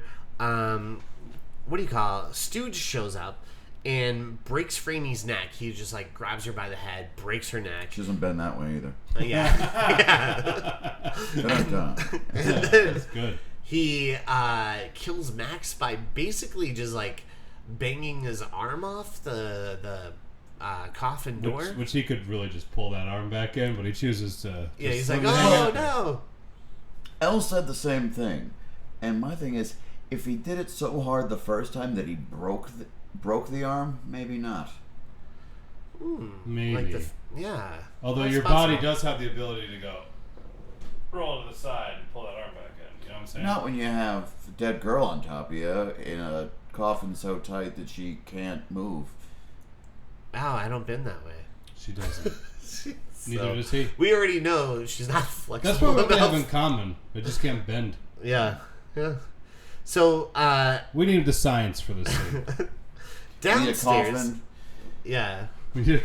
Hey, if there's weirdos out there that have coffins, can you actually do the science for us and write to us? Write to us at frequelpodcast@gmail.com. We may or may not check our emails. That's right. So downstairs, Roger runs into a very demonic Angela, but luckily he runs into Sal too, and they kind of have each other's back. And Angela, for some reason, is on a hoverboard. Oh yeah, I love how she hovers through the I feel house. like Mr. Tim Burton maybe saw this movie and was like, hey, my Beetlejuice movie, I'm sticking Monica Bellucci on a fucking skateboard, and that's going to be 90% of what she does in the movie. Yeah, she just skateboards. She's like, It's like Bart Simpson. So Sal and Roger, they go upstairs and they find Judy locked in her room. Who has been in this room And for 20 minutes? Yeah, she Yeah. fell asleep. yeah, Honestly. she fell asleep in this room, and she's also locked in the room. Like Jade left, and then she's like, "Oh, okay." He Yeah. shut the door, but The door can't be opened from either way. Right. She can't open it. They can't open it. yeah, And she just gives up and takes a nap. yeah, and Great final girl. Yeah, she's useless. she's wonderful. So Roger spots Angela and takes off. Right? He's like, ah. Meanwhile, Sal and Judy run into Suzanne, who they like run into that room. Before this, when they get her out of the room, Yeah. first off, great jump scare, her jumping out of the room that we know she's in. Right. But then she just falls down, and Sal's like, get up, and she's like, I can't, because she's useless. Yeah. You can't even walk. So Sal and Judy run into this other room, and they come across Suzanne, who's kind of like chilling out in the corner, and she's like, "Hey, do you guys want an orgy?" And I was like, "What?" And then she grabs Sal and tosses him through the window, and then Judy's like, I'm out of here, right? She runs off, fleeing from like the dead versions of Max and Franny now, because at one point she comes across them, and we see Max is missing his arm, and Franny is just dead. Max looks like they lost a little bit of their effects budget. Yeah, Because everyone else looks awesome, and he just looks tired. yeah, he's just like, he has no special effects makeup to like, him. can you just droop your eyes a little bit? He's Yeah. Like, oh, sure. All right, whatever. Checks come either way. Now, the scene where Max's hand grabs Judy, Yeah, I'm assuming that is the main reason she got cast, because that was a good scream. yeah. She has like moments where she is a good final girl scream, maybe. Yeah, I think that was the highlight of her in this entire movie. Yeah. She had a good scream. So then we Sal. I have no comments. Then we see where Sal wakes up, and he's like, "Oh, thanks heavens for the water pipes," and he climbs up these water pipes to like safety. It was such an Italian thing to say. No. Yeah, and I'm like, "Oh, is he really into like Mario Brothers? Like, I was what's gonna say he's gonna go save the princess. Yeah, but it's just so weird because he's like, yeah, thank God for the water pipes, and we just see him like climb up the pipe, and I'm like, I don't think this scene was needed at all. No. Anyways, Well, plus, I think it was just to show you that he's still alive. yeah, but I And to also pad the runtime. Gotta Yeah. have that one. Yeah. Pad that thing. So we see where Judy ends up coming across a very possessed Angela, and Sal saves Judy. So Judy's kind of like on the rooftop. She spots Roger, who's like, yeah, come on over here, right? And then that's when Sal kind of like shows up out of nowhere. He's like on top of the roof now, and he like slides down the roof. Yeah. He fights Angela, and they fall to their death. And I'm like, they were really building Sal if you up. watch wrestling, he gave her what was called a Spanish fly off the roof. Yeah. It's really weird. And it's weird because it seemed like they were building Sal up to be like... That's some sort of redemptive arc. Yeah, like at this point, I'm right. like 100% in on Sal. I'm Team Yeah. Sal all the way. Because Roger's is like a coward in a way where he keeps running away from everything. And Judy's just the worst. And Judy sucks. And so you're like, oh, Sal's got to be like the final guy kind of type. It's almost like, because I actually hadn't seen this in a while, so I for some reason remembered him like having like a moment, like a redemptive arc of sorts. Yeah. Like he's just like, oh, I blew it the first time around, but now I'm going to be here for you. Right. No. He technically this would be the second time he saves Judy because he stops Suzanne from getting her when he gets knocked through the window. Yeah. Right. And then he does it again. Which makes the line later when Judy says to Roger, "You saved me once, that's gotta mean something," even funnier. Yeah. Because Sal died for no reason. So Sal... After saving you twice, you Yeah. stupid bitch. Sal, does the Spanish suplex... fly. Yeah, off the rooftop, and you know he's dead because he lands with his leg pointing the wrong way. Yeah. And when you land like that, it's over. Yeah. And you also see he like died a giant Dracula. Yeah, he has like a giant stake through his heart. Yeah, so he's yeah. not come back from So you're like, oh yeah, he's dead. And then Angela, you're like, oh, maybe she's dead too. And they kind of allude like, oh, she might be dead as well. So Because when she lands, she's like normal faced. right. And there's like blood and stuff. Yeah. So you're like, oh, okay. So they took out this movie's Angela. almost over, all right. Yeah.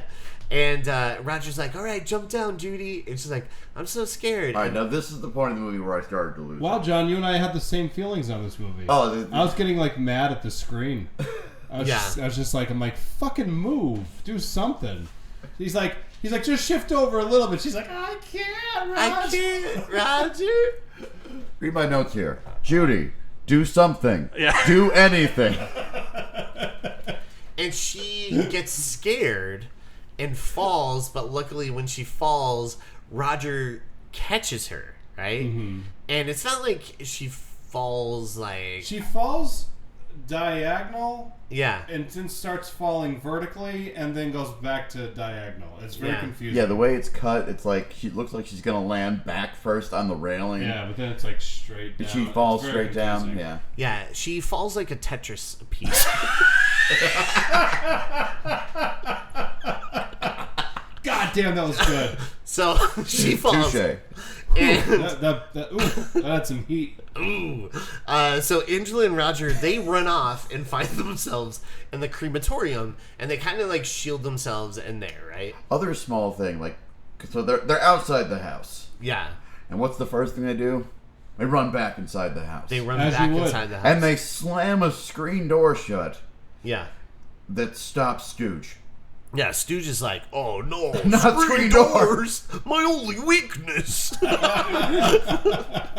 So Stooge and Angela, they're all trying to get into this crematorium, and that's when Judy is trying to like build up Roger's confidence a little bit, and she's like, "You saved me. That's got to mean something." Like, that dialogue is so funny because she's like, you saved me. That has to count for something, right? Doesn't it, Raj? It has to count for something, right? Like she keeps saying, like talking in that rhythm, and it's very weird. yeah, all the lines she delivers in this room where they had that weird cadence to them. Yeah, it's all like, Helen said, right? that tonight's the night, right? Where Didn't he? like the demons. Didn't she say that? She Raj? said it. You remember? Remember she said it? Remember when she said that? That grouping of words that had to count for something, right? And then you know see what I mean? Roger, who's like giving an outstanding performance. He's just right? terrified. Like he's just terrified. He's crying, and you're like, "Wow, that's actually." And she's like, line. line. Give me the next Right? 3 words, please. Right? That's my line, right? The actor, Roger in real life's like, why couldn't they just give the role to a real actor? Yeah. And then I like at one point she goes, I wonder what's in here. And she just opens Oh no, this she's heavy... like, look, a door. Yeah.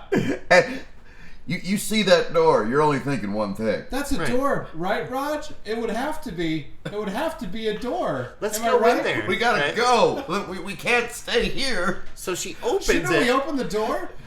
And she opens it and she climbs in and quickly realizes, she goes, oh no, it's an oven. Yeah. It's a And I go, crematorium. first she says oven, and then she's like, it's a crematorium, and then she goes back, it's an oven. Right, Raj? Right, It would have Raj? to be. Yeah. Am I right? It's like, if I was Roger, it would be like, I knew it was a crematorium the moment we stepped in here, man. Anybody would have known that, Judy. Judy, you dumb bitch. You're actually making this really hard. Yeah, you're making this really hard right now. It's like you're unlearning to act in front of me. And then Judy... This is first day shooting. Yeah. We She's shot like- this scene first. all right, the only way we could do this is I'll grab the pipe, and I have this lighter. She's making some wild choices that could have yeah. gone wrong very easily. It She's like, could've- I'm going to She rip says- this gas well, line no, out what of she the says is, wall. I need a weapon. Yeah, I You need know what a I'll weapon. do? And she's like, I'll get the pipe. And I'm like, and she's like trying to like, I'm like, what are you What are doing? you doing? And that's not how pipes work. Yeah, that's not how a pipe works. And then she's like, Those pipes are more flexible than that girl was. yeah. Oh, see, Franny. I went it's back to Franny. It's a See? callback. Yeah, it was a callback, guys. So I got those. as Stooge and Angela, they bust through the door, right? At this point, she's extended this pipe 4.5 feet Yeah. out of the oven. And thank God for water pipes. And so she, or thank God for gas pipes. So And she, obviously, someone's paying the gas bill here. right. Yeah, luckily there's a gas bill. Turn that's the being lights paid. off, but keep that gas running. So Shut those lights down. she Keep the blow gas torches Stooge and Angela, right? Trying to have like a Sigourney Weaver moment Yeah. or something. She's like, get away from her, you This is bitch. literally the only thing she does in this entire movie. Yeah. Yeah, And it could have just gone dangerously wrong real quickly. yeah, they get torched, they fall to the ground, and then her. 'Cause I don't think that's how gas works either. Oh, but no. Right, not at all. And She's able to like make it like have like bursts, you know what I mean? Like Yeah. she's like controlling the gas Yeah. or something, but she's just holding a pipe. right, like it could have easily went into Into the pipe and just blew everything How up. funny would that have been if that's how the movie ended? She's like, it's okay, Raj. Gasoline fire Oh my will God. stop the demons from hell. That will help. And so, I didn't even understand that logic, honestly. Yeah. I'm like, they can't go to hell tonight. They We can't gotta go- wait till the morning. I just figured that out, Raj. That makes sense, doesn't it? and You then- would have to. you would think he would be like, well, let's not open the door. Let's just stay in here till the morning, right? And then, She's like, no, let me rip No. this gas line out of the wall. Well, no, at that point, they had already started to use their demon powers to pull the hinges off the door. that's right. Okay, yeah. So, Good power to have. yeah. That's a good speed to have. Good speed. And so they end up running out. I think Cockroach Satan has power over doors. Yeah, that's right. Yeah. It's in the Termite it's Satan, it's Termite Termite Satan. It's actually in the mythology. if you Yeah. look into it. Termite And Satan. so they try to run out of the house, but every door seems to be locked. And then we see where Roger and Judy, they're running through the house, and he's like, "Oh, screw this!" And he just runs and jumps out a window. And he gets up. He goes, "I'm alive." I'm like, "It's on the first floor. It's not like you fell." You know what I mean? Like he's like, "Oh, I'm alive," and I'm just like, "You jumped out and you landed like in the grass." Yeah, I think you're gonna be all right. You'll be okay. Yeah, and so they end up trying to. It also beeline to takes the her wall. like 45 seconds to actually just walk out the window that he dove through, too. Right. Because she just stands there and makes faces at She's the, like, ah, the like, monsters that are as approaching. everyone's approaching her, and she's just like, ah, like screaming. And then All finally, the she's, makeup looks great. Just Yeah. Throw it out there. so then Roger for and Judy Max. try to climb the wall. And Franny put her shirt back on, which I thought was weird. Yeah, It's good of her to do that was that. nice of her. it's to very A little modest. modest, yeah. Very She's like- demure. And Max is like, you're a demon. You don't have to dress back up. I'm not wearing my shirt. She's like, No. I think I should. I feel like Some of us have class in hell. I have class. Okay. Oh yeah. I'm a classy demon. So then Roger and Judy, they try to climb the wall to get out, and they make it just in time. Like, they get to the wall, and it turns out there's, like, barbed wire that is just hanging down for some reason. Like it do. Like it does. And so they start climbing it, and Roger makes it to the top. It becomes like a Saw movie for a minute or two. Yeah. Yeah. And Roger makes it to God. the top, and he's like, all right, hold my hand, right? So he's like trying to pull Judy up, and here come all the demons. They're coming out, walking. And Stooge grabs her leg, which burns it for some reason, because now he has burning powers. Or is Right. it just because he was on fire before? I think because he was on fire.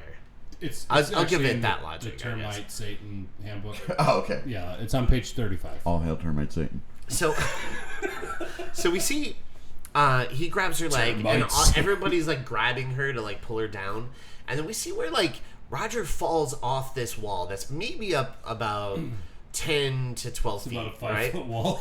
Yeah, it's like up pretty high. He falls, and he just hears her screaming from the other side. And at one Well, point, to me, it looks like on the outside part Yeah. of the wall's like 5 foot tall. right, On the inside, it's like 12. right, Like there must be a huge drop off in the land there or something. Yeah. I wish Raj. That underground river really affects the geography. I guess so. I wish Raj looked into the camera and was like, "Man, I really wish Trump didn't keep that promise to build this wall." Oh no! Damn it! Got to keep these demons out. So Some of them are perfectly good demons. some of perfectly good demons, but They're eating dogs. They're eating cats. They're eating teenagers. so they end up. Roger. At one point, you're like, "Oh, is Roger gonna leave her?" And which would have been I'm like, please do. I know nobody would have blamed you. yeah. Everybody like he dropped them down to the demons, and then he like is running away, and then they throw her back up. We don't want him either. And we see where Angela is like, or Judy, she's kind of like holding on to the barbed wire now, and as they're like trying to pull her down, and we're not sure where Roger's at. Like it looks like he may or may not leave her, right? Mm-hmm. And then all of a sudden, as it looks like she's about to let go of the barbed wire, we see his hand reach down and grab her hand last minute. And it's the same shot they use as before. Climb, girl, climb. Yeah, it is the same shot. It's the same exact shot. Like he's in the laying same in the same position. position. You didn't get like any like, oh, I should try to two-hand this now. You know what I mean? Yeah. It's just laying in the same position with his like weak arm trying to like pull her up. And he does pull her up in time, and they fall over the wall, and we see where the sun starts to rise, and the demons are like dusting out. Like you just see like a bunch of dust coming from the other side of the wall, and then at one point they're looking and they see like the dust rising over this wall, and then we see Termite Satan look at them and go, See you next Halloween. yeah, and then all of a sudden his head kind of like warps into the dust and disappears, and that's where the movie probably could have ended, right? Thank God it didn't. But thank God it doesn't. We see where those two are now walking home, and they're disheveled, of course, and like look like You they're were a up mess. all night together. Is that what he says? The Yeah. old man, he's just out there. He's like, yeah, Doing the old walk of shame there. doing some studioing. Look at you fuckers. So Look at these couple of fuckers. look at these fuckers. And it's the old man that we see all the way back in the beginning. And he goes back into his house. And he just came out to get the paper, basically. And his wife's like, "Oh, I made you some apple. What was it It's an again? apple pie. Apple pie." Yeah. And he's like, "Oh, great, I'm hungry." And so he starts eating it. He's like, "Oh, this is pretty good." And then she's like, "Yeah, I made it with the apples you got." You go, "Oh no!" Oh no! And then we see his throat just starts to like slice open It's with like awesome. razor blades. It is awesome, but it's just like if people like blinked, they would have missed that whole like beginning part. I didn't even bring it Yeah, up. I was gonna try to bring it up before we got to here because you didn't do it in the beginning. But you see the razor blades in the apples. He's holding them both in his hands, like yeah. And then So the movie just ends where the wife, like he's choking to death on razor blades and he's getting all cut up. And which he swallowed from like one spoonful of pie. Didn't notice. Whole razor blade. Didn't notice. Yeah. He just swallows multiple his razor food. blades. Yeah. He's like... He swallows his food whole, I guess. He's I like don't a know. duck. Yeah. He's like... And then... How's that go? And then... As Is there a duck? Is there a duck in Three Jacks? Your sound effects are on point. So... I thought there was a mallard about. As he eats the apple pies, he falls to his death. Like, he is sitting at the table, And his the head wife falls. looks okay with And the whole she thing. just smiles like, it's Halloween. And that's where the movie ends. Like, and you're just like, did the wife hope that would happen? Or does she not realize her husband just died? I don't know. And I don't Unclear. think you're supposed to know. Yeah. Unclear. It's unclear. I don't know. But that's where the movie ends. And that's Night of the Demons. So, Jon Snow, since this was your first time watching it, well, you watched it twice. Yeah. Monday, Tuesday, and now we're recording. But, like, what are your thoughts on this movie? I thoroughly enjoyed it, actually. It's kind of a slow start, but like it's really quirky and of its time. So I think I kind of got engrossed in that. Yeah. Like I did the Vince thing. It's like I looked at like 20 minutes, and like 20 minutes in the movie, nothing had happened. Yeah. But you're still getting to know the characters and stuff like that. I think around 20 minutes when they start dancing at the party. Yeah. Oddly enough, because I was like, oh, it's kind of weird. And I did like a time thing just to see, because I'm like, okay, now she's going to kill this person, right? Yeah. So I was like, it was like 45 minutes before anyone really dies or anything. I think it was like 45 minutes. Yeah. It's kind of weird. And even the first person to die, they just die off screen. Right. Yeah. Because I think Helen's the first to go. Yeah, she just disappears. Yeah. So, but I mean, like overall, I think it's very much a product of its time. It definitely has that old school Halloween feel. Fun fact: you know the original title of the movie? No. Halloween Party. Ah. Very clever. Yes. Yeah. That was the working title for the movie. What I've heard, like I can't confirm if it's true or not. They were actually reached out by the guy that owns the rights to Halloween, saying that they had to change the name. Oh. Oh, interesting. Yeah. Interesting. I don't know if that's actually true or not, but I do. Yeah. Wikipedia says Mustafa Kad reached out and he's like, "Get your shit together." Yeah, but like Halloween's my shit. You can't call that Halloween party. I cornered the market. Yeah. You fucking kidding me? You can't call it a Halloween party.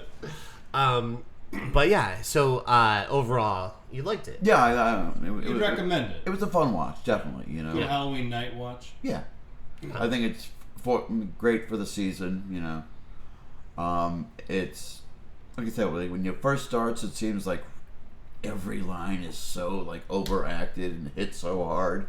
And it takes you a bit to get into, like, that groove. But once you're used to it, and the rest of it, and then, like, the action actually starts, it flows pretty well. I'd give it a 7 out of 10. There you go.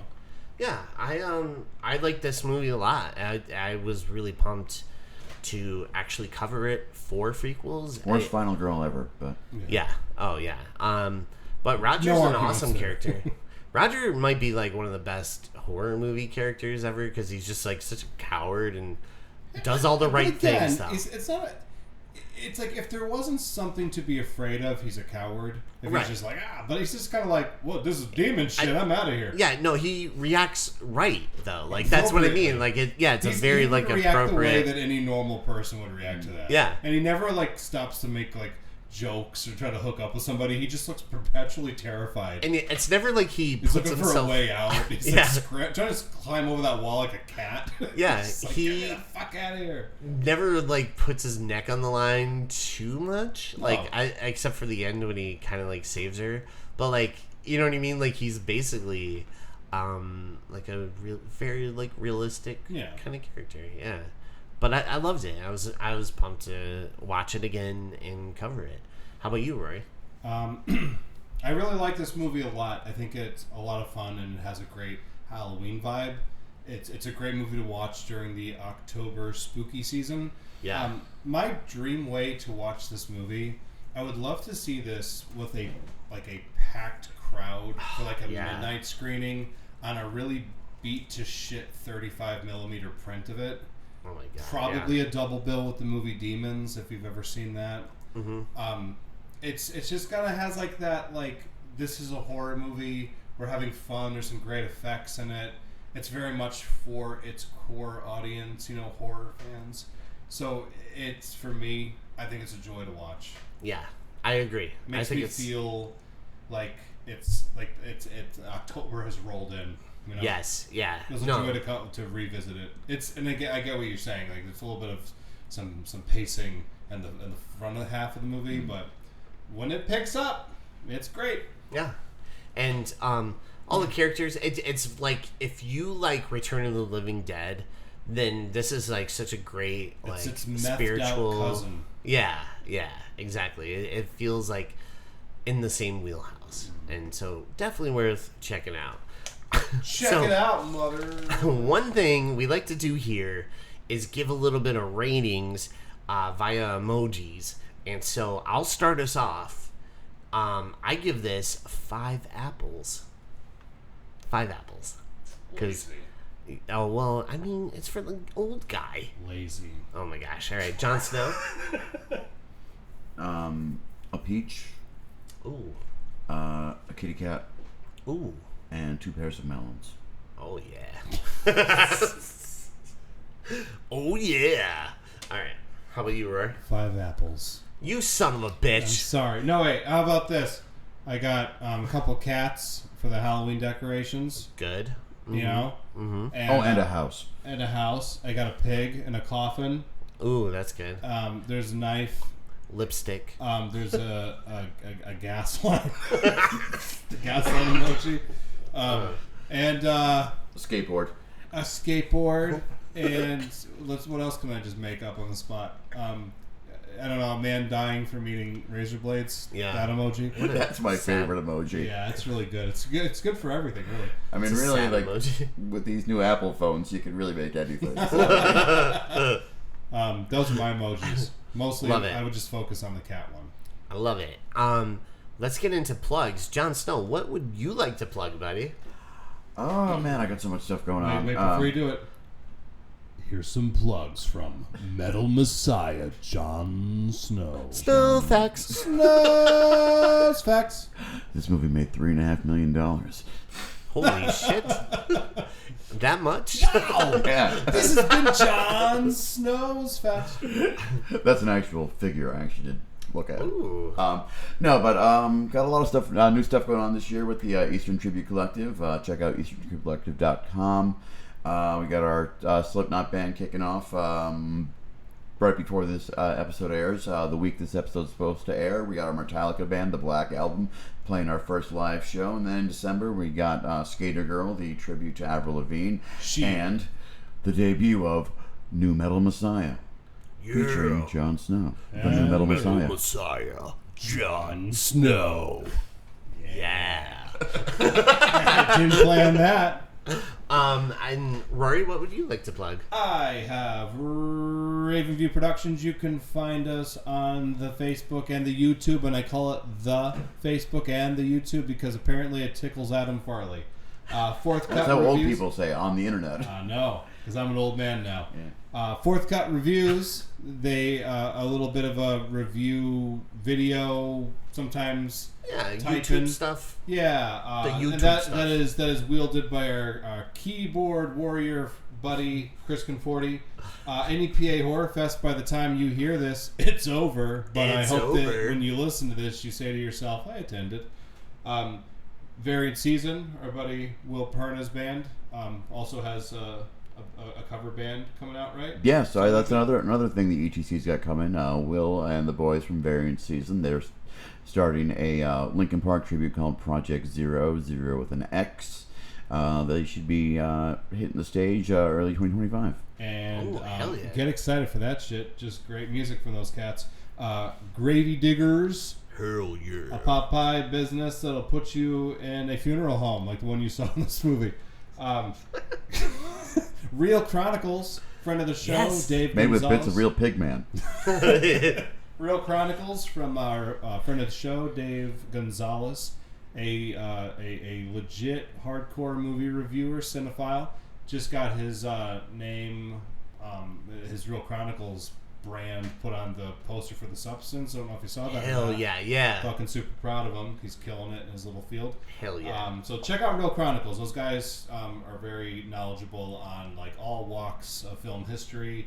And I've been a guest on their show as they cover their horror movie months, September and October. Look them up. We just did Alien. It was a lot of fun. And most importantly, guys, we're getting to that part where I talk about the Kitties of NEPA Pet Rescue. Yeah, it's the best place to rescue cats and to be a part of rescuing cats. I like looking at cats. I have two. I just built them a haunted house. Which they destroyed. Part of it so far. But why we Pumpkin can't have did nice really things. enjoy it. Yeah, I know. Cats are just like, wow, you look like you worked hard on that. I'm going to destroy it. But if you'd like to adopt a cat, it will brighten your day, make your day better, and make everything in your life better. I was a stressed out maniac until I got them. And I'm then I'll allergic play to with. cats. What's that? I'm allergic to cats. Well, then you, sir. I mean, I still love them, Oh, okay. but I am As long allergic. as you love them. You could donate food to the Kitties of NEPA Pet Rescue. You can do anything. Quick question about that, right? Yeah. Do these cats mess around with gas pipes or anything like that? Pumpkin does. Oh, shoot. Okay. Yeah, one time I came home and he just started blasting me with fire. It was crazy. But that's all I have for plugs. So move on, EJ. Do what you gotta do. All right. First up, I would like to plug Adam Farley's music on iTunes and Spotify. It's pretty good. Check out Carson's song. It's his latest single. It's awesome. It's a banger. It's a banger. Of course, New Metal Messiah. Check out ETC on Facebook, Instagram, all of that. He already covered it, I know. Crystal Lou's music. Check that out on Spotify and iTunes. Songs from the Hallway. It's his EP. It's pretty good. All good songs come from the hallway. All the best songs. Also, my brother has a band. It's called Kids on Bikes, and they're on Spotify. Check out the song. You have a brother? Yeah, Halloween at Shady View. I'm the youngest of 10, and so yeah, wow. And so Halloween at Shady View. It's hilarious. It's a great Halloween song you could add to your playlist. Yeah. And then, guys, if you want to check out our stuff, check out frequelspodcast.com. You could check out all our merch. You could buy sweatshirts, hoodies, beer glasses, coffee mugs, Cool-ass hoodies. And, yeah, so if You you can want also to... get caught up on all the latest episodes on there as well. Yeah, and then we have photos there, and just like our newsletter. Feet pics. You could email us there. It's pretty cool. And right now we're running a special where if you do order like a shirt or anything from our store, you get what percentage off? I don't know. 10, 10, 20? I don't know. But use Go the... with 10 just to be safe. Yeah, 10, just in case. It's 10% on. 10% on. So use the code HARDEDIT, and you'll get that percentage off or on. That's also canon. Whatever we choose to do. And then also check out our, if you want to email us, you can email us there, or you can email us at frequelpodcast@gmail.com. Also check out our Instagram, our Facebook. We also post stuff there, extra stuff. And then finally, I just want to say thank you to our guest, Jon Snow. Metal Messiah, Jon Snow. Well, thank you for having me. And thank you for making time. This is like one of his busiest weeks he's ever had. And he actually was like, yo, I'll be there Wednesday. And we're like, yes. So thank you for making the time. Me and Rory made a pact. Just forgo sleep this week. It's fine. Yeah. Yeah, that's basically. That's about right. I don't sleep anymore. So, no, but thank you so much for coming on the show. Please come back anytime you want. Oh, I've got plans. Yeah. Oh, I know. There's an episode coming up that Jon Snow already pitched to us a little while ago, and we cannot wait to do that. And we'll pay the ransom to get young Vince back. Well, he's still in my basement. Oh. Well, I'll get you your ransom money then, I guess. Get it all squared out. Yeah. Squared away. Yeah. Anyway. I force him to make burgers for me. Oh. Yeah. Smart. Talking about burgers, Smart. you know what? There's one more thing we forgot to plug. 3 Jack's Burger Bar. 3 Jack's Burger Bar. And the burger of the month is following the Halloween theme is the Boogeyman. It's a 6-ounce beef patty with bacon, onion rings, monster cheese, and ghost pepper Dijon mayo served with fries or chips, and it's only $17. Could you believe it? You won't find a better burger. Many boogeymen have said it's the best one. Right. Out of all the Boogeymans, this is considered the best one. It's actually the best boogeyman-related burger. Yeah. Not to be 7 confused counties. with Bogeyman. He's a golfer. That's a different guy. Yeah, that's a different guy. Anyway. Anyways, but thank you, Jon Snow, for coming on the show, talking about Night of the Demons. We know you didn't see this, so it was exciting for you to see it and talk with us about it. And then thank you to everyone at home. Like, guys, without you, we couldn't do this. So, guys, thank you so much for tuning in every week and listening. And with that being said, thank you for listening to